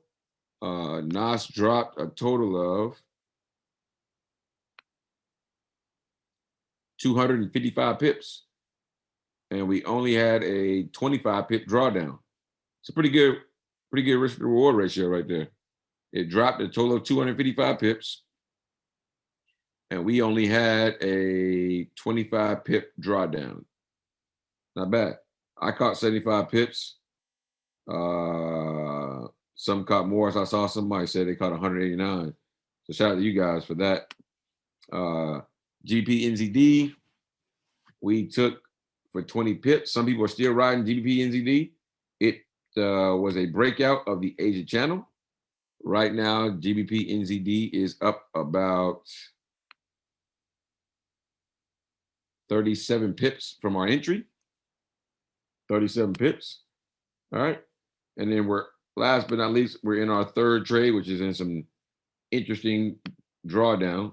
EUR AUD, we took a sell trade on EUR AUD based on strategy number 9. All right. We'll have to look at that one. I'll have to look at that one myself. If we end up losing this one, the first thing I do when I lose trades, I don't take another trade. I will stop and I will go analyze my trade to find out what happened. I don't carry a journal, but every time I lose a trade, I do what? I stop and I go find out why I lost. Sometimes it's not going to be a why. It's just going to be you lost. It's what happens. It's the market. All right. It's just the market. Come on, baby. Push down. So, all right. In the meantime, guys, I'm going to play a little music. Let's vibe out. Let me answer everybody's questions. I want to make sure that people have the opportunity to get what it is they came for on this call. All right. And then we'll get back on the charts here in a second. Oh, in the meantime, let me answer some of these questions here.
All right, guys. Got it stopped out on EA. We're 2-1 for the night. Win on GN. Win on Nas 100. Stop out on EA. 2-1. We got 57 minutes left. We'll see if we can't find something else and get us another win. All right. 2-1. Finish these questions here, guys.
All right, guys, we're back. We're back.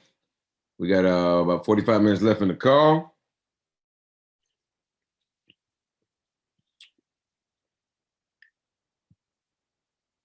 And I'm all caught up with the chat. 250 people are still on the call. Shout out to every last one of you guys still on the call.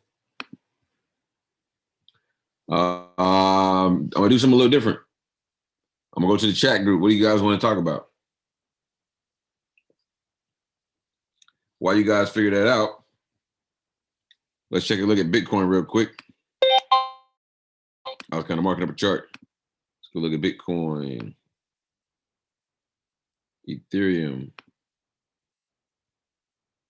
Did that sell Ethereum? No.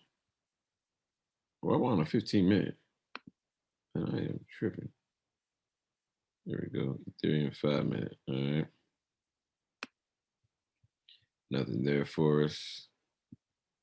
All right. So BTC. So I was marking a BTC here. You see here the downtrend of this retrace. I call it a retrace because we're in a overall what? Uptrend. We're in the bottom. We're in an uptrend. All right. And you can see the upward trend channel here. Where prices starting to now consolidate in this upward channel. All right.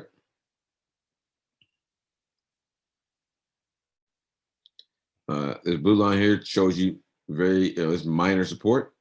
You see here, touch there, touch the wick there, touch 2 candles there, touch the wick there, both those wicks, actually all 3 of those candles there, wick on this candle, multiple wicks, wick. A lot of good touches right here. So it's a strong area right here. All right, strong area right there. So that's at the 47,700 level. If we can get a break over the 47,700 level and outside this upward trend channel, should be a good buy up to about the 4,800, 700 level. About, what is that? 47.7 to 48.7? It's about 10,000 pips, I guess. Let me take a look.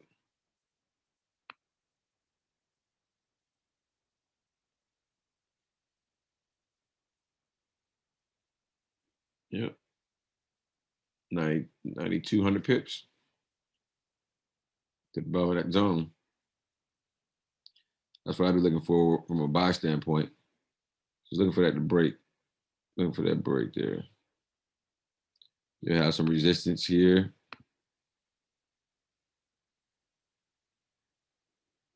Around this level here. 48,092. They should be able to make it to the next zone if we can get a break out to the upside. So let's go back to the chat, see what you guys want to talk about. What's in the cup tonight? The cup has it's like Big Red. It's called Big Blue. Blueberry version. Same thing. As I had, same thing I had last night.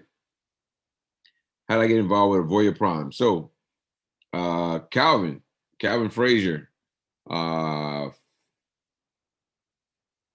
he follows me on Facebook. We follow each other. He saw when I started promoting the software and the prototype version, which was very ugly and only had one way to trade it, which was bag entry. And it's come a long way because we used to take bag entries in both directions. So shout out to a couple cats in the group. I mean, it's in the chat here. Miguel and Bruce. They were part of the original beta test group. Man, AIRO's come a long way, put it that way. The prototype, man, these guys tell you the prototype was ugly compared to what we have now, and not as functional. There's a lot more that goes into it now. So it's definitely been a journey. But yeah, Calvin Frazier, he found me. Saw everything on the actual Facebook. With the results from the beta test group. Everybody that was utilizing the software early, and he called me up. Took him a while. He'll tell you. Took him many calls. And just so you guys know, usually Calvin's on the call with me, but Calvin and his wifey, they are in Belize for the weekend for Valentine's Day. So shout out to Calvin and the wifey out there enjoying life. That's what it's about, guys, the freedom. Let's see here. So yeah, he found me and brought me, he took him, I think he said 5 calls to actually convince me to come, bring the software over to Auvoria Prime. I had an opportunity to come by and, have a beta test group. I was a little leery because I was new to the whole process of licensing my software. And after that, the rest is history. I met Calvin in a company like 3 years ago now, another company that has some software. We met with another company, like Auvoria Prime. Should we stay in EURAUD? EURAUD, we already hit stop loss, so you should be out.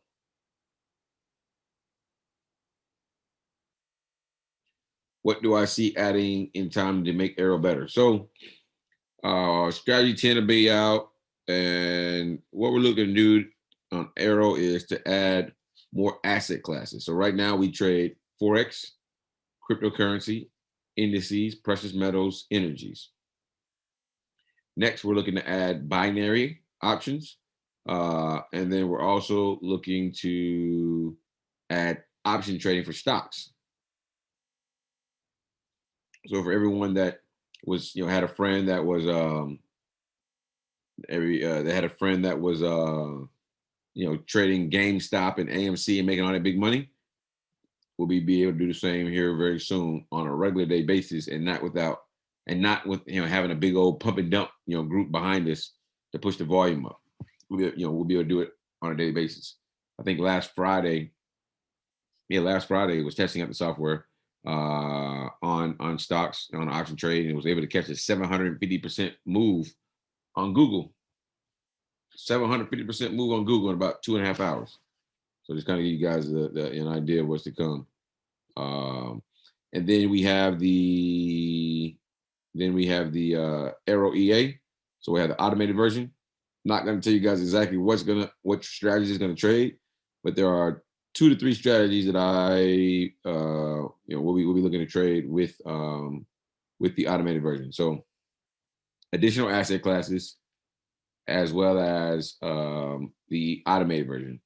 And then on top of that, we're going to have even more live training sessions. So with the binary, we'll have more live training sessions or trading sessions. With the stock, same thing. Cryptocurrency, same thing. So we're going to be looking to add more live sessions for you guys to give you guys more opportunity to be on the charts with us. All right. That way, if this is your schedule, I'm working on trying to get some crypto guys in here. That way we can trade on the weekends. Same thing with binary. Binary right now is going to be, you'll be able to trade it outside of money zone. It's the best time to trade. And so we're working on that. I actually, before I got on this call, was on an 1.5-hour long call with the binary beta test group. So some of those guys are in the chat. Shout out to the beta test group for binary. We're working, tirelessly right now. And I mean tirelessly. Last night, we got out the call around 4 a.m. my time. I didn't go to sleep for another 2.5 hours because I immediately jumped on a call with the beta test group for binaries, and we sat up and traded and talked about strategies and different things like that. So that's what's to come. That is what's to come with AIRO to make it better. All right.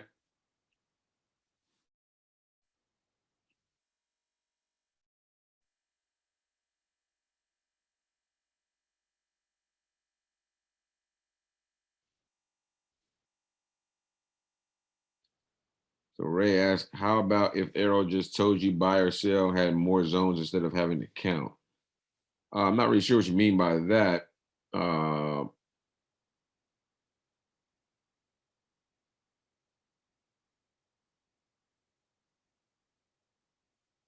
But I'm not really sure what you mean by that. But trust me, the way it's set up now will be utilized. Like right now, you're not taking every arrow. Some of the arrows you don't utilize, but when strategy number 10 comes out, you'll find out that you can start to utilize a lot more arrows. Then, matter of fact, since we're on the call and we got 36 minutes left and not really much to do, let's jump on the charts. I want to show you guys strategy number 10. We are going to go over strategy number 10, the bank induction move. All right. So guess what?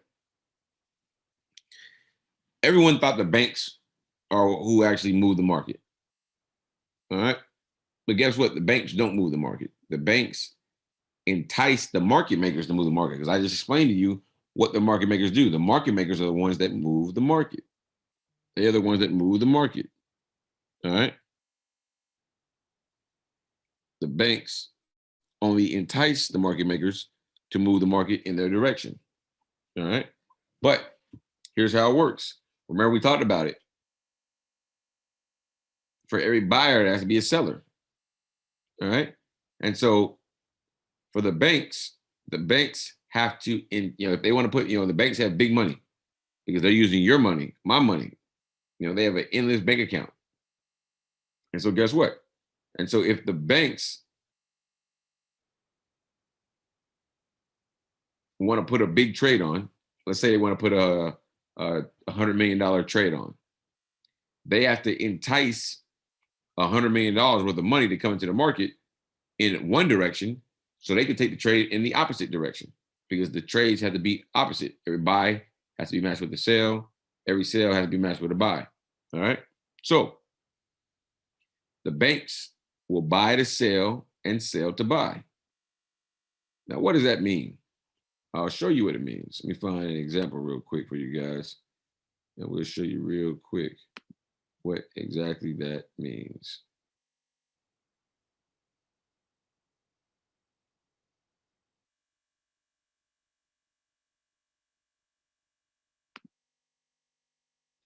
We'll go to GJ. All right. So as we saw here,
let me mark this chart up for you guys real quick and we'll go over it.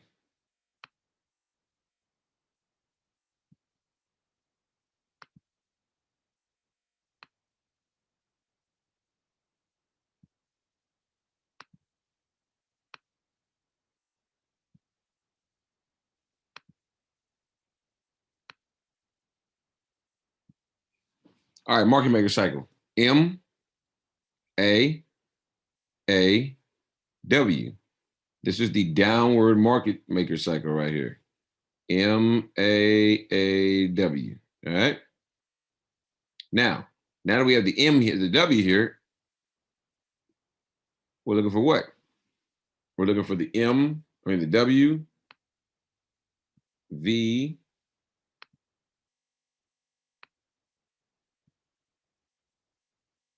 V.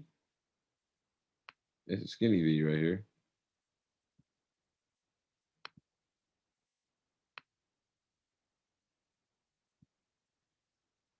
W, V, V, M.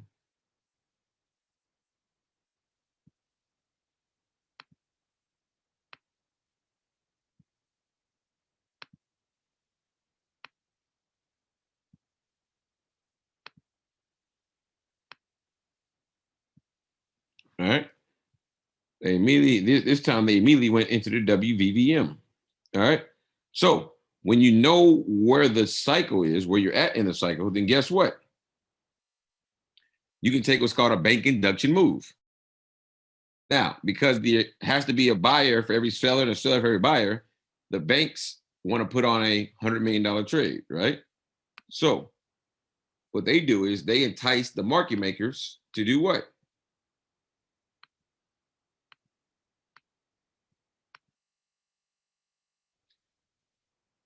And let me clear this up real quick.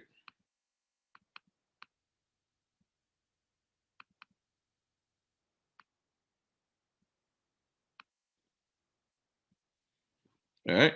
They entice the market makers to do what? Price came up, this range. We're in an uptrend, while the fake out and then the blast. Look right here. Blue line crossed over the magenta line. We know we're already in an uptrend. We're in an uptrend with because we can zoom out and see there's more green zones and red zones. The W is here. So we know we're in a market maker uptrend as well in their cycle. The blue line moving average crossed above the 200. We're now triggered. Look at this. Fake out. Price came down, touched the zone and the 200. Came back above the arrow moving average and took off. So we know strategy 9 in full effect right there. But guess what? We also got a what? bounce, arrow, go in full effect. We also have a what? This is GBP, JPY. Here's the Asia channel right here.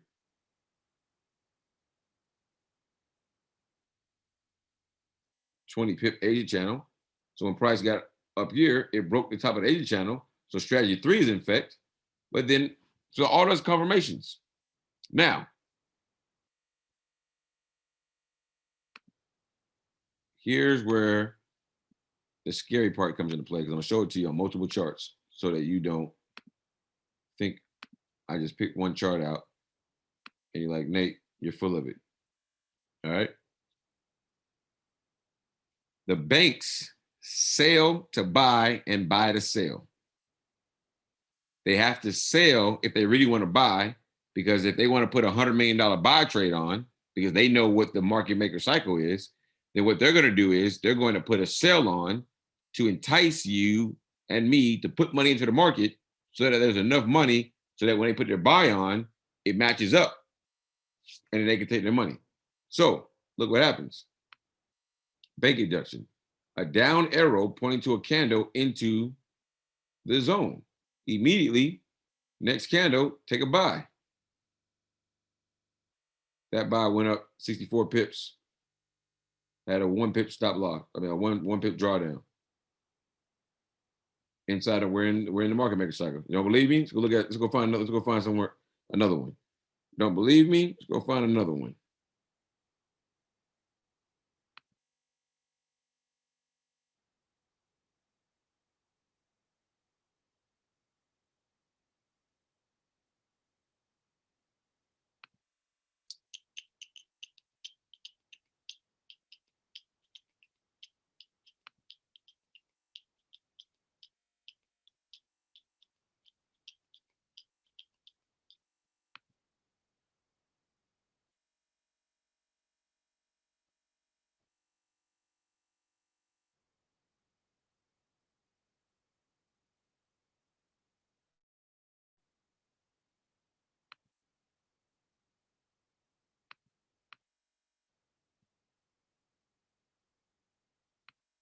Market maker cycle. Blue line above the 200.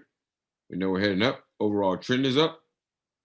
We got a W, A, got an A here, you got an A here, then you got the M. It's a skinny M, but you got M right there. This is a 1 day, 3-day push. Look at this down arrow into the zone. Bank induction move. Draw down 3 pips. Ran up over 50 pips or more. Don't believe me? Go find another one.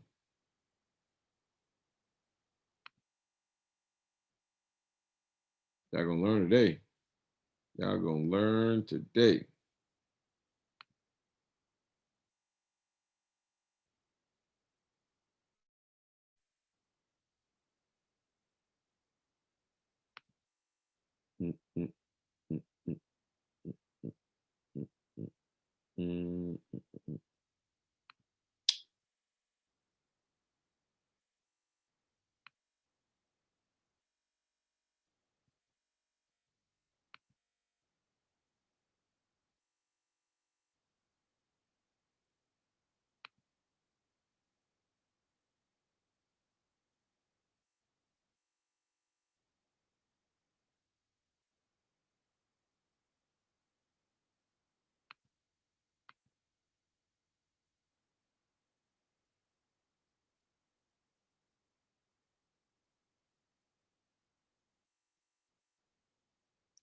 Don't pull up a pair, I don't trade.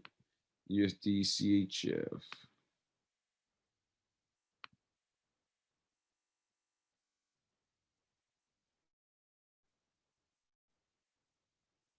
Don't have one here. Downtrend. EUR USD.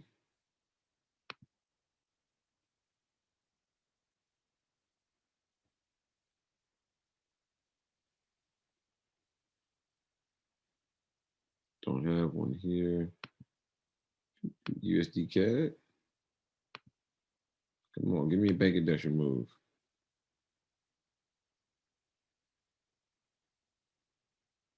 Nothing. AUD USD.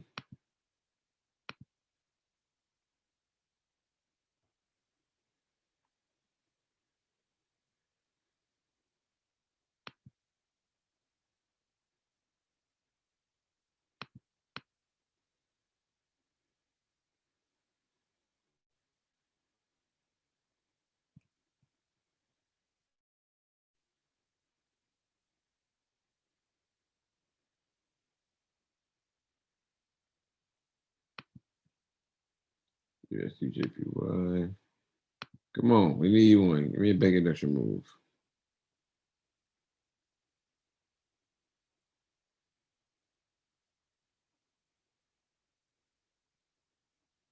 All right, cool.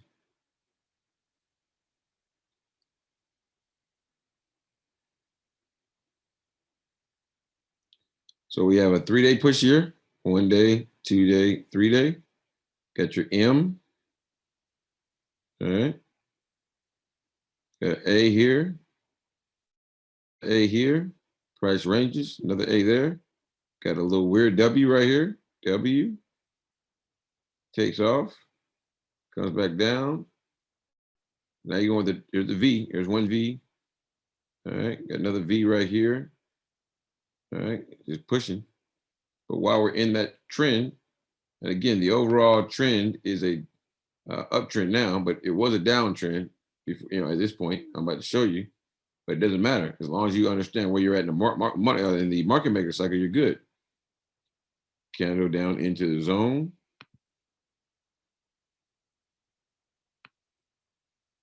Three pip drawdown.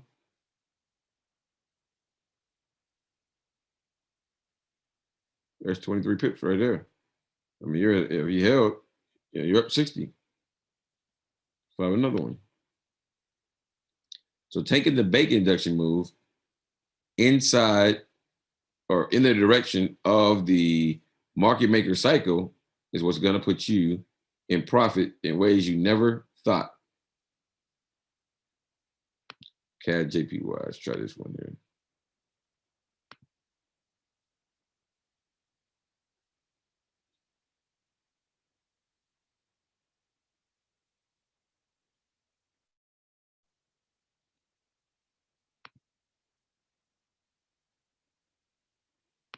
Hey, come on, baby. We need to move.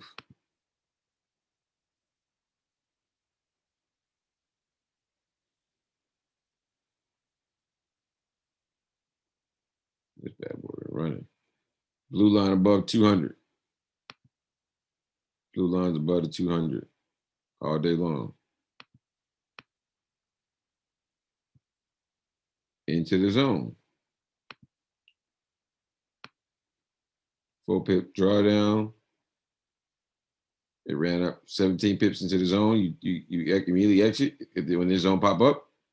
But if you didn't, I mean, you can see you're gonna get 20 plus all day long. This one didn't go into the zone. You want to make sure it goes into the zone. Let me try to find a sell trend or something. This thing.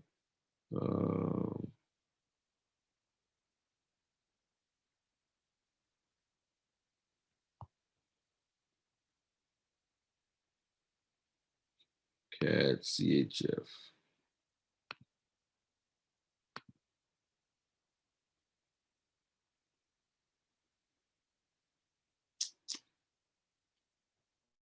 Nothing.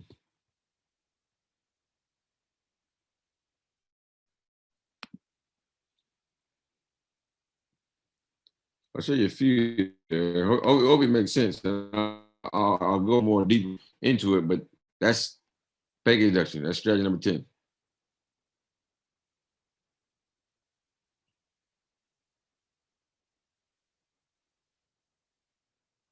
Zoom.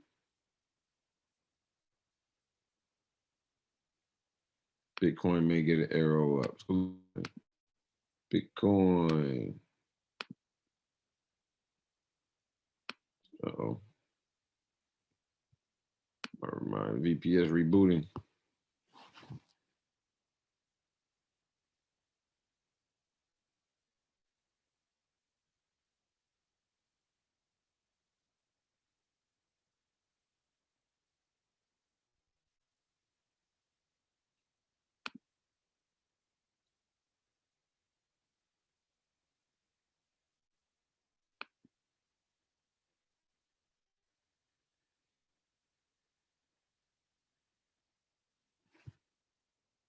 All right, we're gonna pull up this BTC real quick.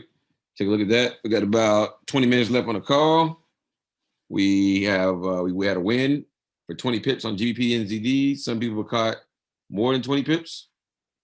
We had a 50 pip or more trade with Nas. Some people caught like 200 pips between 50 and 200.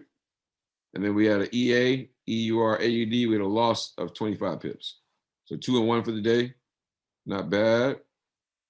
Not bad at all. Let me show you guys the chart real quick for BTC. You see here, not really doing much of nothing. Just kind of bouncing up and down off this trend line right here. New zone popped up. All right. So not much going on here.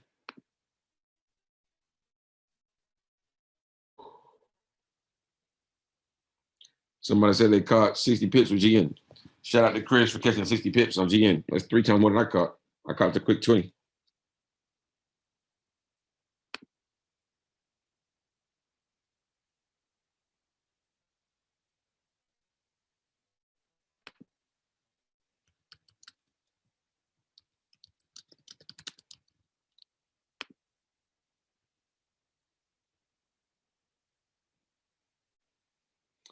So somebody asked me, do I exit the trade when an opposite zone appears on higher time frames? Guys, I don't change time frames. I either stay on the 5-minute or the 15-minute. I'm not looking at other time frames. If I'm on the 15-minute, I trade the 15-minute. If I'm on the 5-minute, I trade the 5-minute. I don't look at higher time frames. I don't look at lower time frames. All right. Stay on the chart you're on.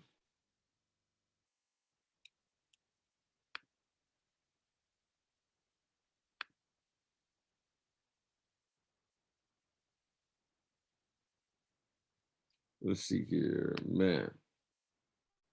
Lack of sleep is hitting.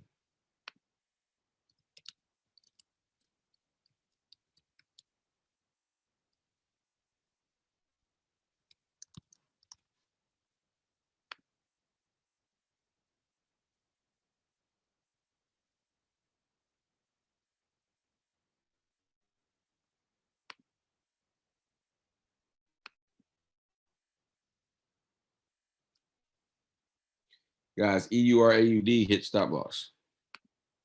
Should have had 25 pip stop loss on. So yes, my stop loss was hit on EA. Someone asked about TradingView integration. I will have AIRO working on TradingView by the end of the month. Now, how you actually access that will come at a later date. So we'll see how all that works. But I will officially have it on TradingView by the end of the month. How is the binary beta test going? Let's put it this way. No one is losing. Everyone's winning minimum 70% of their trades or more. So working on getting that to 80% better across the board. But the binary beta test group is going fire. You guys are killing it.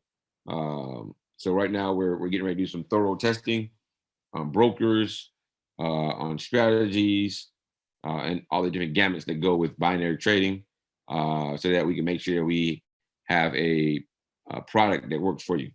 All right, it already works. We want to make sure that it's simple and easy to use. Somebody said they're sitting 90 pips in profit on GN. Nice.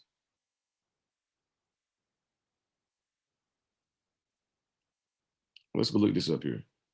They were on the 1 hour strategy 9 on GBP NZD, and I use fibs. All right, let's go take a look at that. Let's go see that setup. GBP NZD on the 1 hour. I tell you guys, those 1 hour setups, man, if you got the patience, they'd be fire.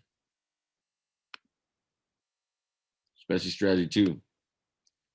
GBP NZD, H1.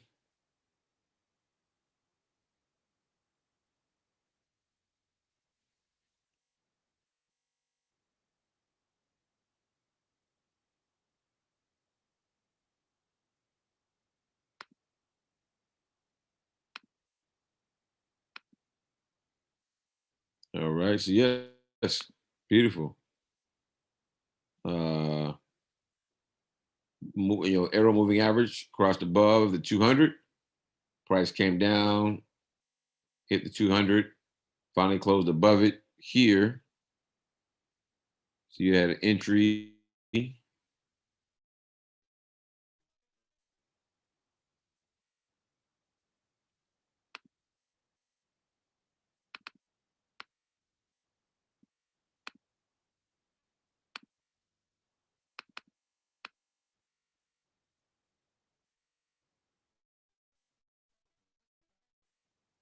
All right, had entry right there. And it said use the fibs. Let's see, you look at the fibs here. We're in an overall uptrend, so we're gonna draw fibs from the bottom up, lowest point of the previous retrace to the highest point of the peak before the current retrace. All right, so entry here on the blue line, rejection off the 62.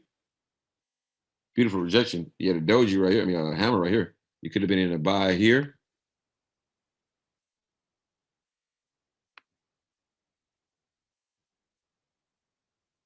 Another buy right there. Taking profit right here at either the zone or the zero line. So, and you got a bag entry right here as well. Bounce, arrow, go. So you'd be in, that's too close to the zone here. But right now, this trade right here, strategy 9 up 47 pips. And then the Fibonacci entry,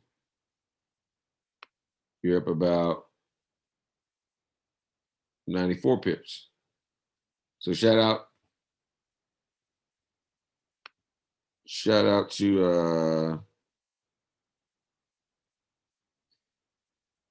I hope I pronounced your name right, Martinez, for that information. So fibs and strategy number 9. So strategy 8 and strategy 9 on the H1. I'm gonna have to start looking at that a lot more, catch some major pips. And if you saw that, guys, look at that drawdown. It really wasn't much. When strategy number 9 is in full effect, look at that. You got in here. What do you 4 pip drawdown? And you're up almost 50 pips. 4 pip drawdown. Crazy.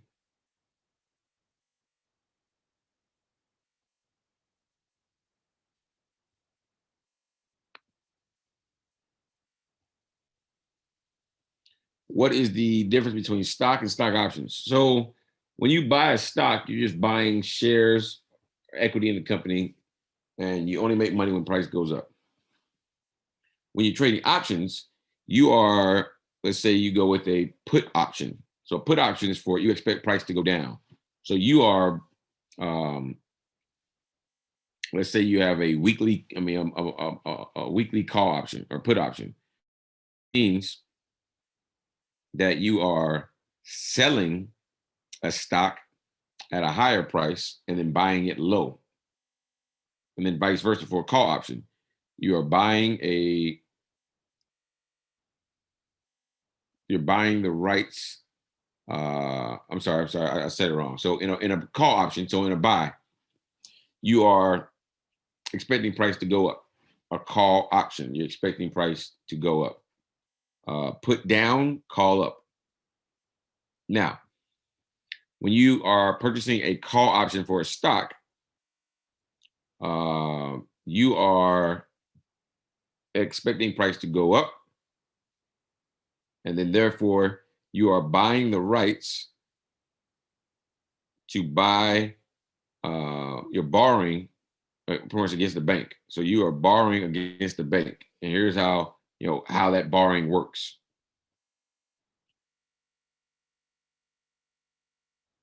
For a call option, which means price is going up. All right. Once it gets to a higher price point, you have the option to sell it at that point. You bought it at a lower price to sell at a higher price, and then vice versa in a sale. So you're getting the options for the shares. You're not actually buying into the company. It's just the options to do so. And then you can convert later on. So if you just want to make your money on the actual option play, you can. But then you can also convert those options, because when you option to buy at a higher price point, to sell at a higher price point, because you had bought it at a lower price point, you also have the option to do what? To convert that option trade into real equity or into real stocks. All right. So this is a different way to trade stocks, because you have the opportunity to make money when price goes up and when price goes down. So if you ever get into stock options, option trading is more, as I call it, option trading is more, how do you call it? Managing your available cash now.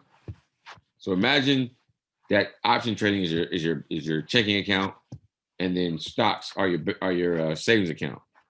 Your checking account is getting a deposit every 2 weeks from your job.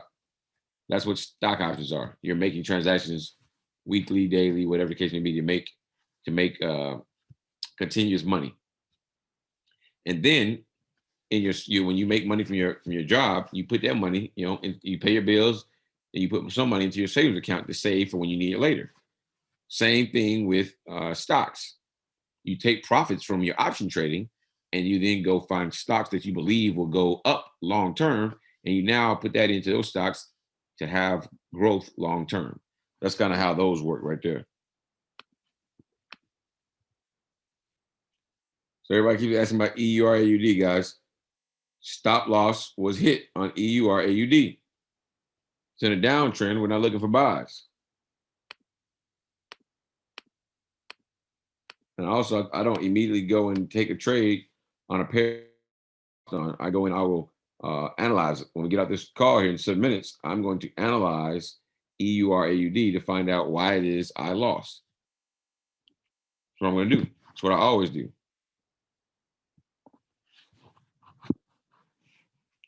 So the peekaboo strategy, guys, I don't use it. I've talked about it before. I don't use it. Everyone trades differently. We've had very good success without the peekaboo. GBP/NZD had a zone on the minute 5 above our entry. We still won. The peekaboo strategy is not one that I use. If you use it and you're having success with it, shout out to you. I do not use the peekaboo strategy. Never been taught the peekaboo strategy. I don't even know what it is.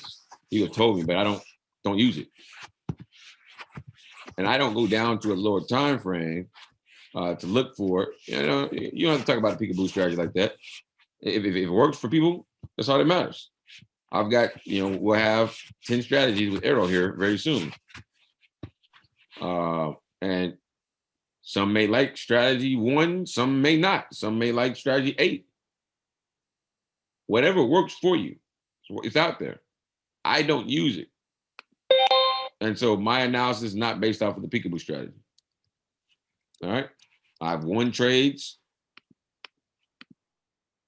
without it. So everyone has different strategies. Find whatever works for you and use it. So if you like the peekaboo and you win with it, hey, keep on using it. But I don't use it personally myself. It's not my style of trading.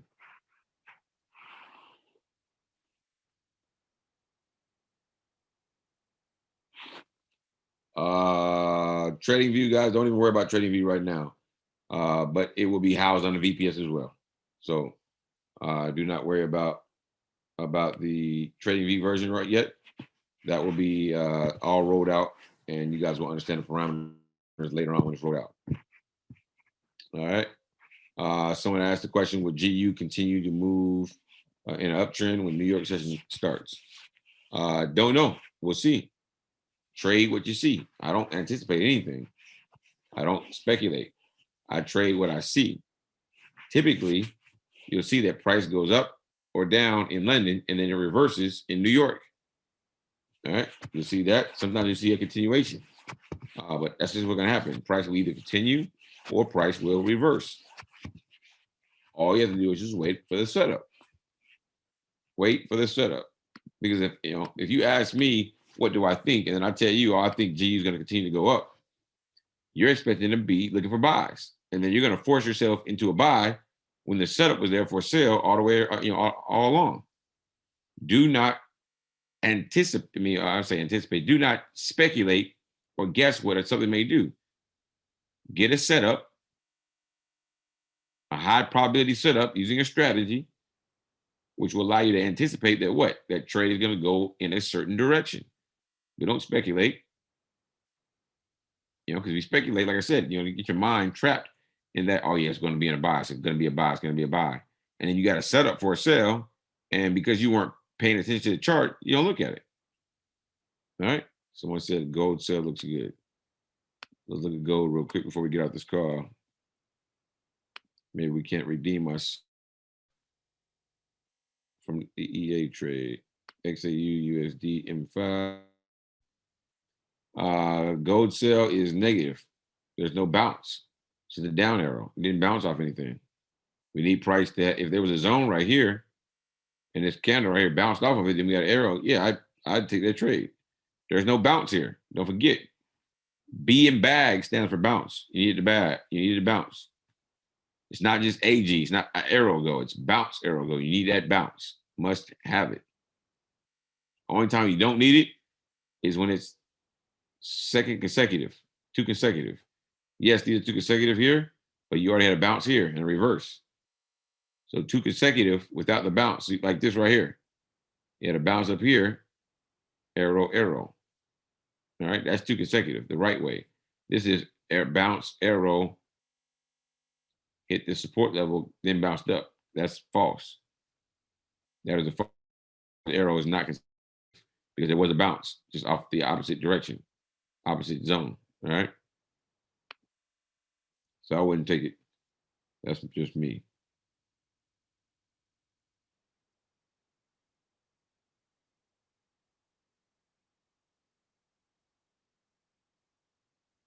Got a question in the Q&A. Thanks for today. Thanks for jumping on.